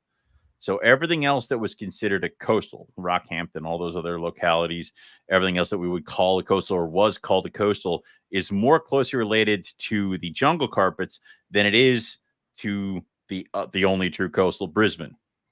So what we have here is everything in the country that we refer to as coastal is still going to be referred to as coastal because we're too far down the train track now. We can't stop it. And it was mixed with Brisbane blood way back in the day. Okay.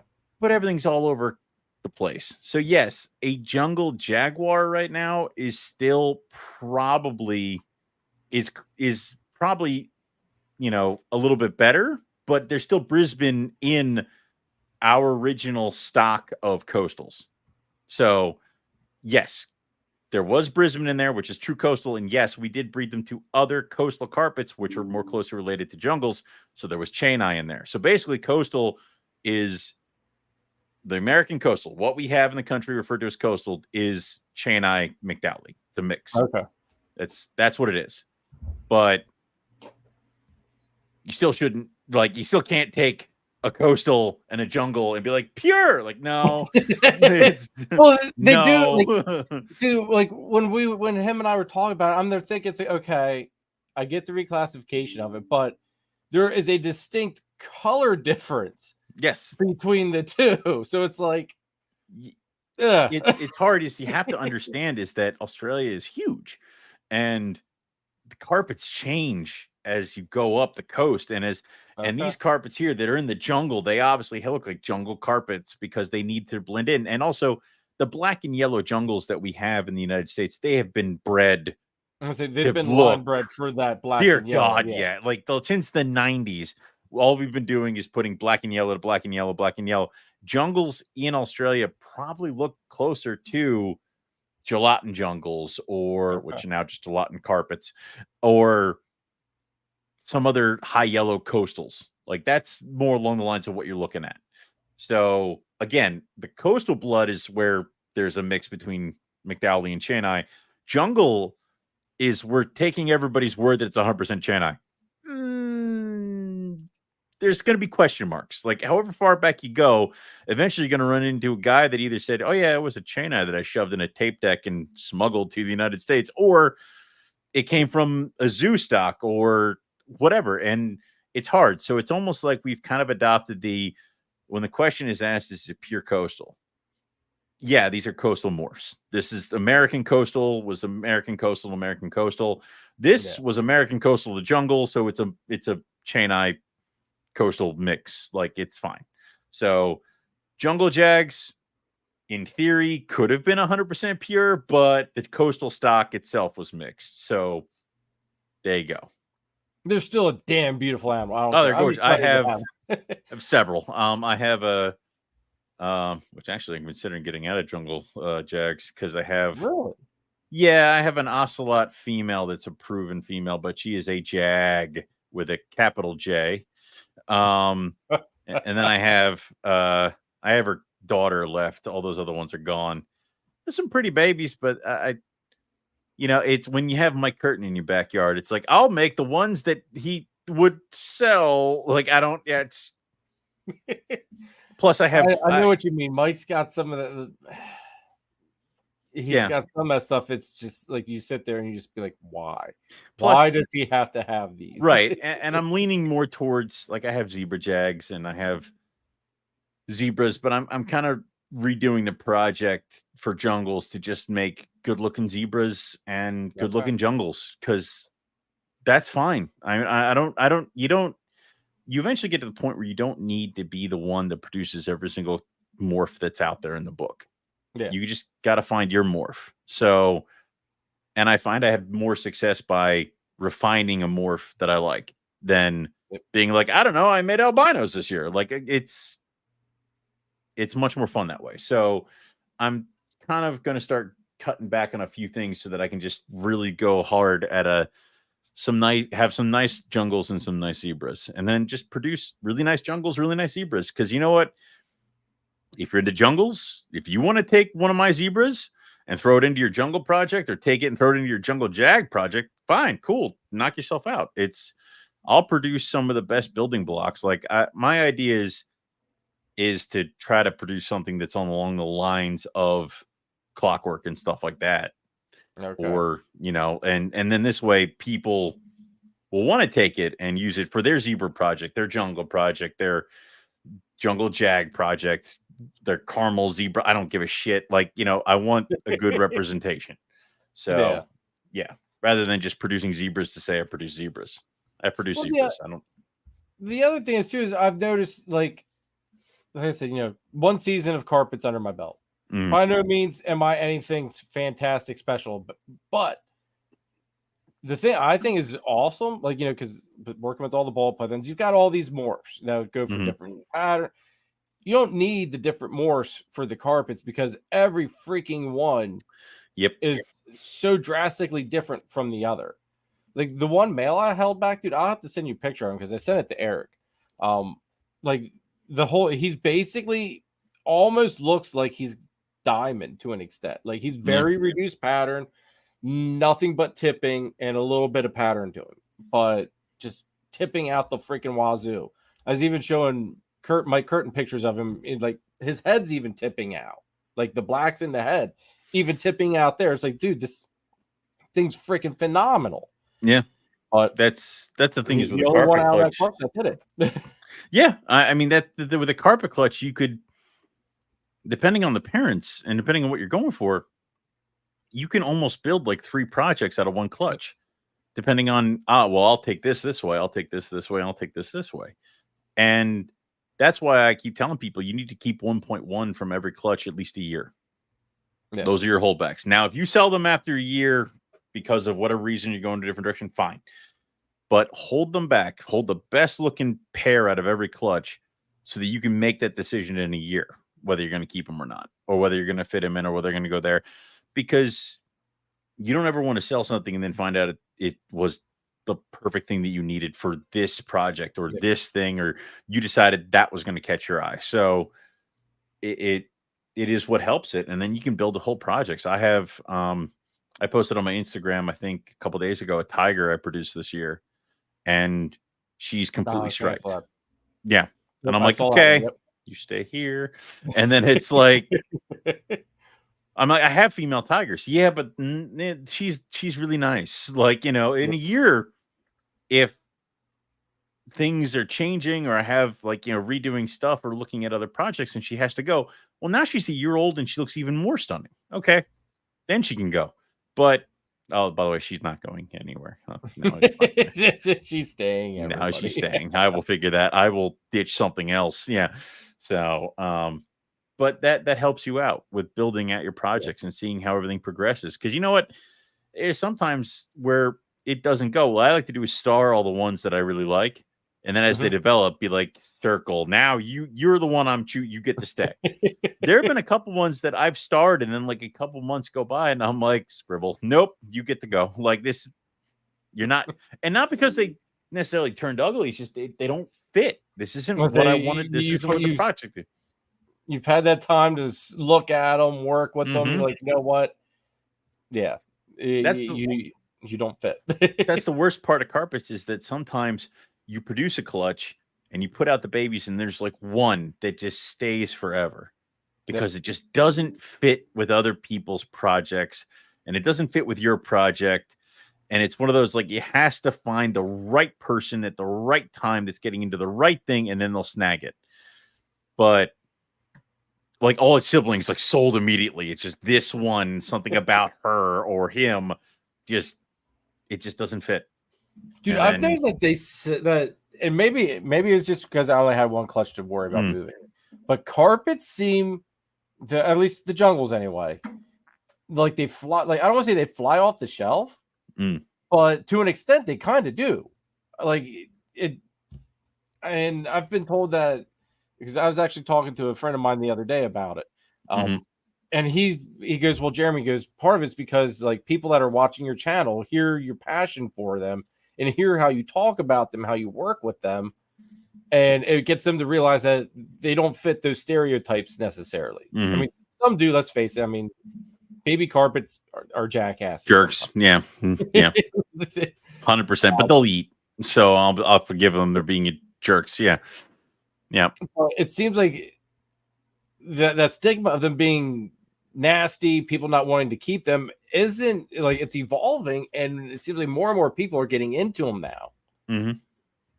It's one of those things where people have kind of realized that if you do boas, like red tails, stuff like that, that carpets really kind of fit in the same housing kind of parameters and a lot of that kind of stuff. And it used to be that if you were, a breeder of ball pythons, corn snakes, or whatever, you grabbed a really nice pair of jungles, because you could breed a really nice pair of jungles, and a really nice pair of jungles will always sell. And that is still true. Really nice jungles will always sell. But the thing is that with certain clutches and jungles especially, you get all these really good ones, then you get one that's kind of, again, doesn't fit with other people's projects, because jungle carpet people or breeders, they have an idea of what they want to see in the next group, what they want to see in the next male. They have a female. They have an idea of what that boy is going to look like. And if that's him, and I will buy him right now. If that's not really him, I put blinders on. I will walk right past them. Exactly. So that's just how it goes. So if you have a really good clutch and it happens to be what people want, they're going to jump on it. But then the following year, if you do a repeat, it might be a little bit harder to get them moving, because the people who are diving all over that look, they got your carpets. They got your carpets. They've already got that look. They've already got your jungles. Now, having a podcast, having a thing, and talking about it and having passion about it definitely helps, because you're also showing the good side of the species, as opposed to be like, hey, these things are bitey and jerky. Yeah, because we smuggled them from Australia, and it was really pissed off from the fact that it had that wonderful plane ride, and then because they were shoved in a tape deck. Yeah, we kept them way too hot, and we fed them like shit. So yeah, it was pissed at us. So you kind of get beyond that, and also I find that a lot of people don't expect it to act like a snake. They expect to sit there, not to be inquisitive, not to potentially latch out, not to be a snake, and they're surprised when it does. Yeah. And it's like, well, I don't know what to tell you here. It's a carpet python. It's a python. It's the fun thing is when you see these people who are like, I do nothing but retics, and they have to turn sideways to go through a door, and then a baby jungle like nips them. They're like, like, I'm like, if you can't deal with it when it's that size, like, if you can't deal with it now, you don't deserve it when it gets big. Like, come on. So, But yeah, I think definitely getting out there and talking about your animals and getting people hyped about your clutches definitely helps. And then also what you put in. Like you went out and you got good looking jungles. You didn't go to a flipper table and be like, need male, give. And me need black and yellow. Yeah, black, yellow. Like it's not really yellow. Like, yeah, it's fine, good enough. Like, and that's the fun part, or the stupid part is like, Eric has lightning line jungles. I don't know if he has any right now, but I remember him taking him to a show and he had a lightning line jungle out for sale. And lightning line was like black, yellow, pristine, gorgeous. Oh. And this guy came over to the table and he said, well, that's priced really high. I'm like, uh-huh. And he's like, well, the guy over there, and he points towards flippers and stuff like that. He's got a jungle over there and it's like $200. I'm like, uh-huh. This is a lightning line. That's crap. Like, I don't also you're buying this because it's got lineage and it's got color and it's got this. He's like, yeah, but if I take that and breed that, they're the same thing. If you take that and bred it to that, you're not going to like what the babies are going to come out to look like. Yep. Like, that's the whole thing. And that's why I tell people to be patient when selecting potential pairs. Take your time. Don't just grab the first thing, because I guarantee you when you spend the money and grab the first thing as like a panic, then the thing you wanted this whole time is going to pop up for sale. And it's going to be like, shit. Like, it's, yeah. Yeah. No, I agree with you on that one, man. I don't want to say, like, after I got some of my stuff, I mean, don't get me wrong, I was picky with it, but after I got it, it's like, shit. I would have waited like that. Yep. And it's not necessarily even just with the carpets, like even with the ball pythons. It's like if I just would have waited another month, 2 months, whatever, I would have had that, which would have been a touch better than this. With a better fit to the puzzle. And it's like, if you know that a breeder's working with something you like, I mean, don't message them every week and be like, do you have these? Do you have these? Are you breeding these? Are they available? Like, watch their website, watch their Facebook page, follow them on Morph Market. And then if this is the thing you've been waiting for, jump on it, strike, ask them about it, ask for payment plans if you have to, move some stuff around. If you know that this is how much these things are going to cost, save that money up if you can, be ready for it, and then jump on it. Well, no, that's like the other thing is too, is like develop relationships with them, like talk with them, just literally just casually bullshit with them at shows, IG chats, whatever. I mean, that's how I talked to Mike I think the first time I talked to him was at Oaks. And then from Oaks, I had him on the show. And then we just message every once in a great while. It's not like an all the time thing, but we developed that relationship enough to where, like I said earlier, he sends me those pictures of clockwork. It's just like, all right, we're getting ready. You let me know. If you can get in on the inside track on a couple things with a couple breeders of species you work with. And I mean, like, I don't mean like sneakily try to get in there. Like, just talk to them, just be genuinely, cool with them, just genuinely get in there.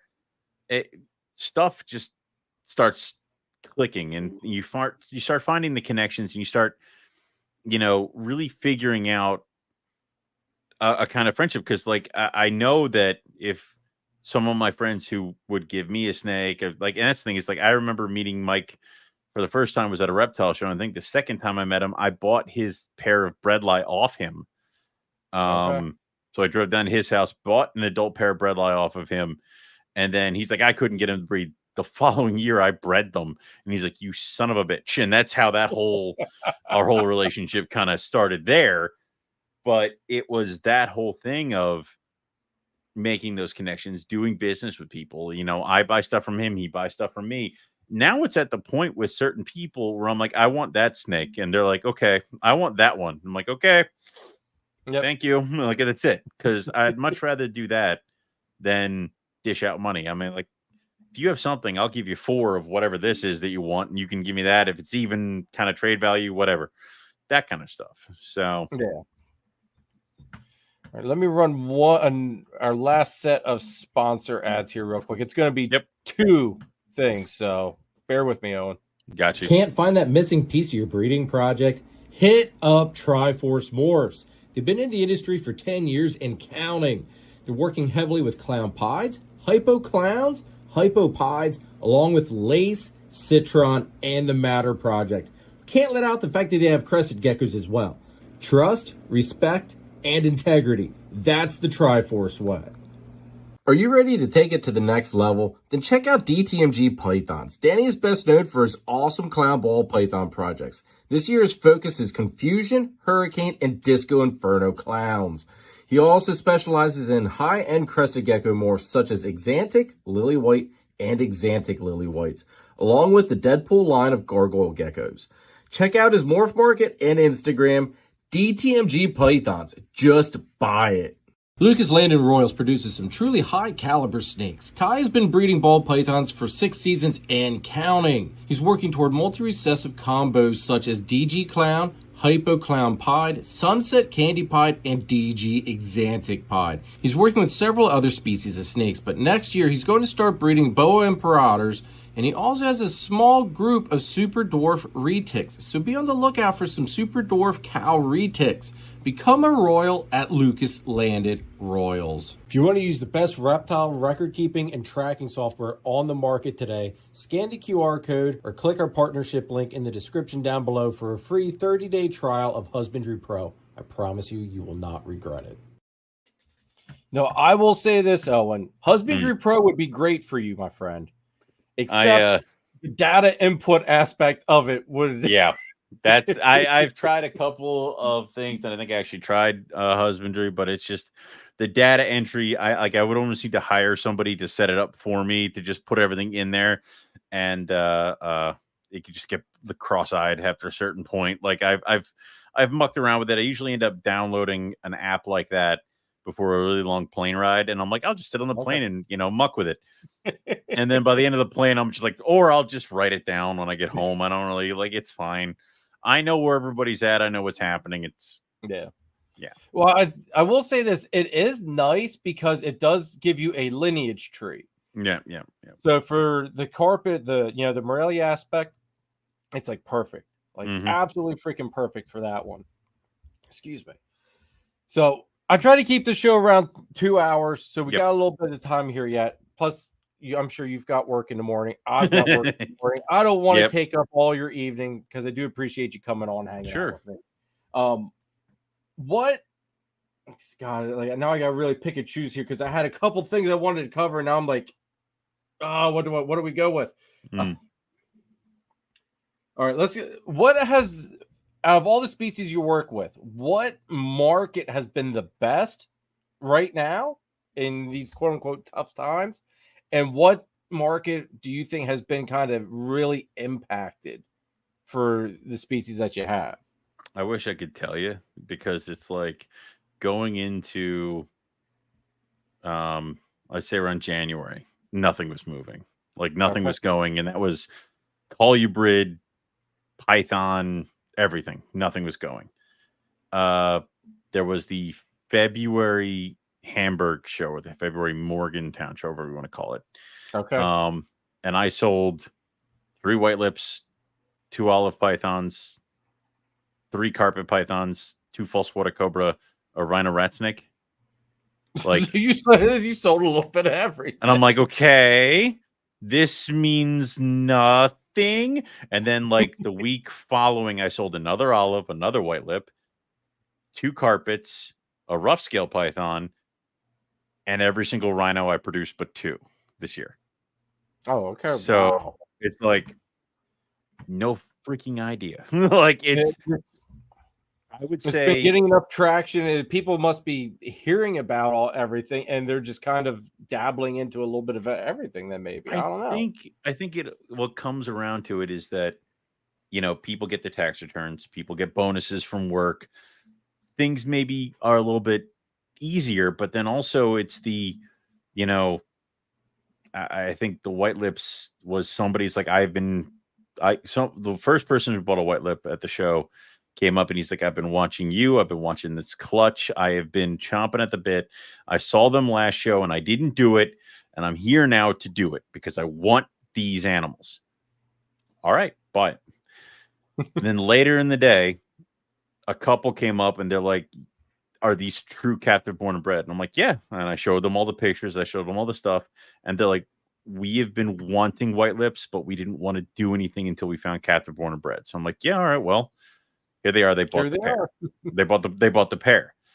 And then other people were like, they drove down from Boston and they listened to the podcast and they're going to take this carpet, but now they're here and they're olive pythons. So they're going to take this carpet, and that olive python. All right, here you go. Like, other people are like, I have a female rhino and nobody here has rhinos. Well, there are rhinos right there. Or the guy I told you about with the false water cobra. He came walking in the show and was standing in front of my table talking to his family. And he said, yell if you see a false water cobra. And I'm like, it's right here. And he turned around and it was just that. So I think sometimes when you limit yourself to, you know, I'm a leopard gecko breeder. This is all I do is leopard geckos. Well, if the people walking through the door that day aren't looking for leopard geckos, they're going to bypass your table. And that doesn't mean you have bad geckos, you have bad this, bad. It's the luck of the draw of who's coming through that door and what are they looking for? And then what also is their financial situation? So I've found over the years is that, and this is from years of sitting at tables with nothing but carpet pythons, is that if people aren't looking for carpets, they're going to walk, like they're walking right past my table, right past my table. So I have found that over the last couple of years, as the market's dwindling and the sky is falling and all that crap, people have been looking at expanding elsewhere. People have been looking to other species, other things that are interesting them, and other stuff that they kind of want to play with. And also, the market has turned where I'm not just selling to breeders anymore. I'm selling to people who just want to set up a pet, set up a cool, badass tank in their living room. And it's almost like we're becoming saltwater tank people. Like, it's like, okay, yeah, knock yourself out. That'll look gorgeous in your living room. And they want to do that kind of stuff. So that is kind of how the market goes. And I feel like having a variety of species kind of opens me up to a lot more people, a lot different markets. Well, it also helps get you into shows. Yep. And I'll use, I mean, since we were just talking about it, I'll use Hamburg as the perfect example, because that is the perfect example. From what I've been told, don't quote me on it, folks, but this is just what I've heard through talking with everybody. Basically, if you have just ball pythons, get in line. Yep. Like, get in line. Now, if you've got multiple species, like you, my buddy Chris there at S Reptilia, since they moved to Morgantown, he's now gotten into Hamburg. But there again, he works with many, many different species. Yep. If you have that, you stand out because, okay, maybe you have a couple ball pythons, but you've got all this other shit that 3/4 of who else is there doesn't have. And you're the perfect example of having shit that nobody else has. Like, literally. I mean, they might have it, but it's wild caught and looks like shit. But yeah, it's yes. Yeah. That's the thing. And I think that was one of the major complaints she got, was more tables of different stuff, is because they don't want to. And I've been to some of the big shows, Tinley, Daytona, stuff like that. Certain aisles you walk down and it's like, I didn't realize we went to a new booth, because they're the same acrylics and the same things and the same stuff. It's like, oh, okay. And it's like, you want to have a different thing. You know, you won't really know what's out there until you kind of take a look. I bought a water python at a show once, and I put it in one of my displays because I didn't have a carry thing for it. And people were like, what kind of snake is that? I'm like, it's a water python. You don't want it. Like, it's a brown snake with an orange belly. Like, I don't know what you're asking. Like, what? No, I've never seen that before. Really? It's a water python. Like, okay, well, and that's just the way it goes, is that, you know, when you have something to display, or you have something that can kind of show it up. And that was, a lot of people were asking about the table, and they're like, did you produce these? I said, everything on the table was born in my basement. Everything on the table. And it was black rat snakes, false water cobra, rhino rat snakes, rough scale pythons, carpet pythons, olive pythons, Chinese king rats, Madagascar hognose, all of it, white lips, all of it. And then you can have that, and it kind of gives you a little bit of a pride thing too, because you can be like, I did this. I didn't just go and order a box that someone threw in a thing in Indonesia and brought it over to me, but it's being able to offer that to people. So yeah. And anymore, I think a lot of people they do want the captive born stuff. One, it's probably got a little bit better disposition. Slightly, maybe. Yeah. I mean, yeah. But and less risk of disease, parasites, all that other stuff. Plus, it seems like a lot of people are now more against the importation of stuff like that because of the bad conditions. Yeah. And that also drives that whole captive born aspect and mindset too. Yeah, I would prefer if there was a foothold for a lot of species of captive born and bred so we could stop pulling them out of the wild, because it's like it's shocking to me how the wool is pulled over people's eyes with that kind of stuff. It's like, savanna monitors have babies at this time because that's when all the big breeders have a bunch of baby savanna monitors. It just happens to coincide with when Africa shipments usually arrive, right?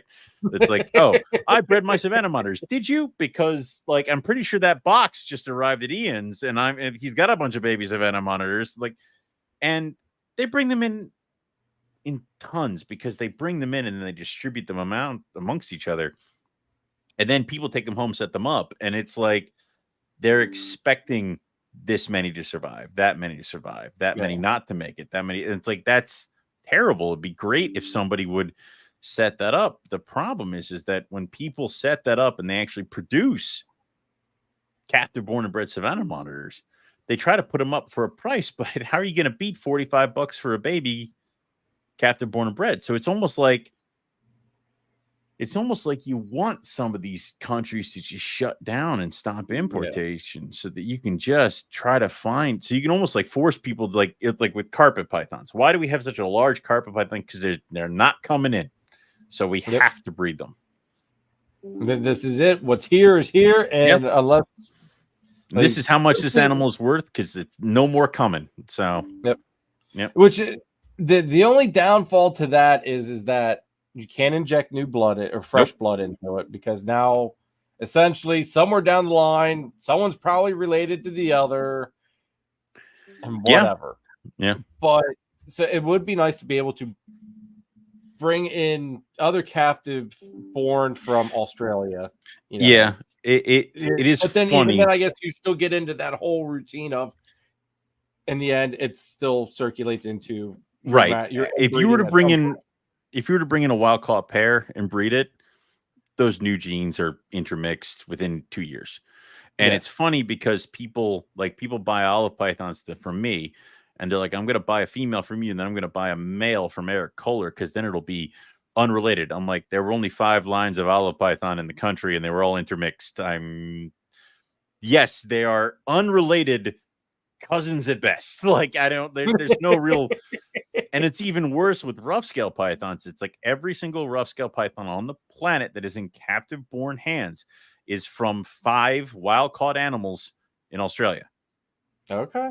5. So the fact that those animals bred like crazy and it overwhelmed the Australian market and then overwhelmed the zoos and then is now in Europe and US, again, 5 animals. So if you buy a roughy from me and then go buy a roughy from Brett Bender, they're clones of each other. Like it's not, we can't even sit there and be like cousins. They're the same animal.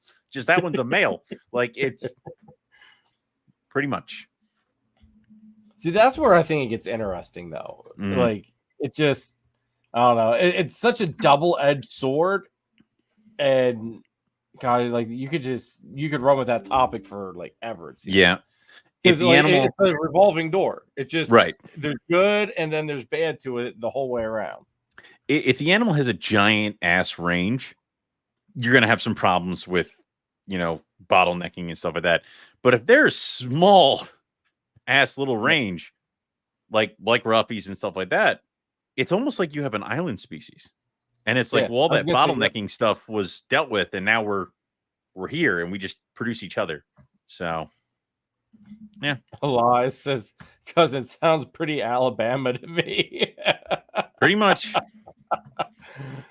Thanks for tuning in, Elias.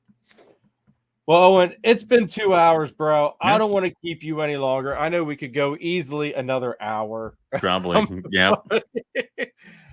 I like to talk. It might be a downfall of mine. I don't know. But I think let's wrap it up. Maybe I can have you come back on another time and we can maybe we'll do like get you, Eric, and maybe get Mike on here all at the same time. I'm not allowed to appear with Mike Curtin. Yeah, there's contracts and stuff. I don't know. He would have to agree to it, and I'd have to see what he says, and then we'll have to talk it out. And I hope he listens to this so that I can get a fun text message tomorrow while I'm working. So maybe I'll message him, tell him, "Hey, Mike, just listen to the last 10 minutes." Owen was hammering hard on you. Yeah, good. Yeah, I like that. So, oh shit, man. Well, hey. Thank you very much for tuning in and joining me tonight. Hang on here 1 second. Everybody, this week's video, I have no freaking idea what this week's weekly video is even going to be. It's not even filmed. I got to figure that out. It's like, I don't know if you guys want to know some more pairings that are going on. Like I said, I've got a clutch is going to be laid soon. I could do another. Everybody seems like it's funny. My best videos for being a mainly focused ball python channel. My best and most viewed videos are carpet python stuff. I don't get it. It's got to be. It's something different. That's it.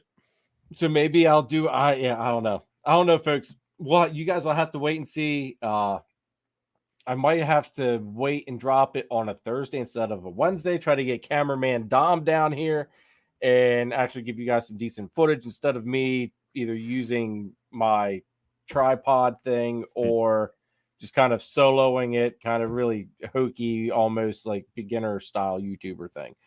But yeah, and then this weekend, everybody, Saturday, go out to Gettysburg Reptile Expo LLC. Please come out, hang out, say hi.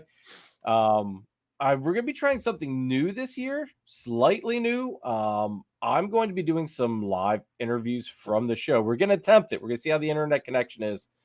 I've only got like 8 animals for sale. So we've kind of figured that if we're going to try a crash course on something, it's good to do it while I only have 8 things for sale as opposed to like 38 things for sale, which will probably be what the next Gettysburg is like, because by then I will have 2 carpet python clutches, a bunch of ball python clutches. So I'm going to be overloaded by the next Gettysburg. So that will not be the one to go and try something new and adventurous. So we're going to try this on this weekend's show. So that means, folks, that the live this weekend is going to be a solo, just whoever the hell wants to come out, hang out. That's what it's going to be. I'm not going to have the energy to exert to actually have a guest. Plus, I don't want to have a guest have to deal with me being dead ass tired. That's just not. No one wants a dead ass tired Jeremy. Tara, make sure you bring that Yoo-hoo, girl. Yoo-hoo. I'm not gonna buy any Yoo-hoo. I'm banking on you bringing me Yoo-hoo. You have set standards now. I can't wait to see it out at the show, Tara. But that's gonna be it, everybody. Make sure you guys go check out Owen, please. All of his links are in the description down below. Go check out his website. If you want to see some beautiful, beautiful stuff that you probably are going to end up buying something, check out the website. Just check out the website. Yeah. Austin, if you are watching this, dude, hit Owen up. False water cobras, dude. Hit Owen up. Someone message Austin now and let him know that he missed an episode that had a false water cobra breeder on. So I'm going to try to send Austin your way, Owen. Oh, well, I think I have to drop a couple stuff off with Dan, because Dan's going to go vend Gettysburg, and he was looking for stuff. So there might be falsies at if there are falsies at Gettysburg, they might be mine. So okay. Yep. Elias says that he's going to follow you as well. See? Bam. It's the thing where it's like you may not have ever seen me on the radar, but the second I produce a species that was on your radar, all of a sudden now I'm on your radar. Like, oh, okay. Oh, that's what that guy over there. Yep. Well, I know I've told Chris, my buddy Chris there, being S Reptilia, because he had a white lip, something happened and it passed. And I told him, I was like, dude, I was like, hit Owen up. I was like, he's at Hamburg. I was like, 9. I was like, every time I've ever seen you, you've always been set up right across from my other friend's Triforce. Yep. Like you're almost always directly across from them every show. So it's like, just go over there, and Owen's got white lips. Just go get some. And I have one left. I have one gold face white lip female left, and that is it. That's the only one that once she's gone, that's it. The other 2 I'm keeping. So yeah. You gotta strike when the iron's hot, man. And strike when the iron's hot. Yeah. And you're not gonna have any more till next season? Or are you gonna have more they're paired right now, but I can give you no guarantees with white lips. Like I can be like, yeah, maybe. Like, I don't know. So that is true, yeah. Listen, they might breed, they might kill each other. I don't know what's going on here. Like, so but I got one girl left, and that's it. So Chris, there you go, dude. Go get yourself another white lip. Yep. But everybody, thank you very much for all the love and support. Check out the channel sponsors, please. Go give thanks to the channel members as well. Greatly appreciate everybody that is a channel member. And we will be doing a live channel member live in the beginning, sometime in the beginning of the month. Be ready for that, folks. And greatly appreciate all the love and support. I will catch you guys next week on Sunday. I will be dead ass tired, but I will be here. And I'm going to rely on everybody else that I bring on with me to carry the show that night. Also, I will be on with Adam from Proper Royals on Tuesday night. He's going to be dead ass tired from his Tinley vending. So I'm going to help him carry his show Tuesday night. So come check out Proper Royals Tuesday night, 8 p.m. Eastern, and hang out with us because it's going to be a blast. Lord knows what we're even going to talk about. We will probably dive into the breeder barbecue, the breeder barbecue though as well. So if you guys, anybody does want to attend that, let me know. I will give you specifics, but it's July 6th. But we'll catch you next week, everybody. Later.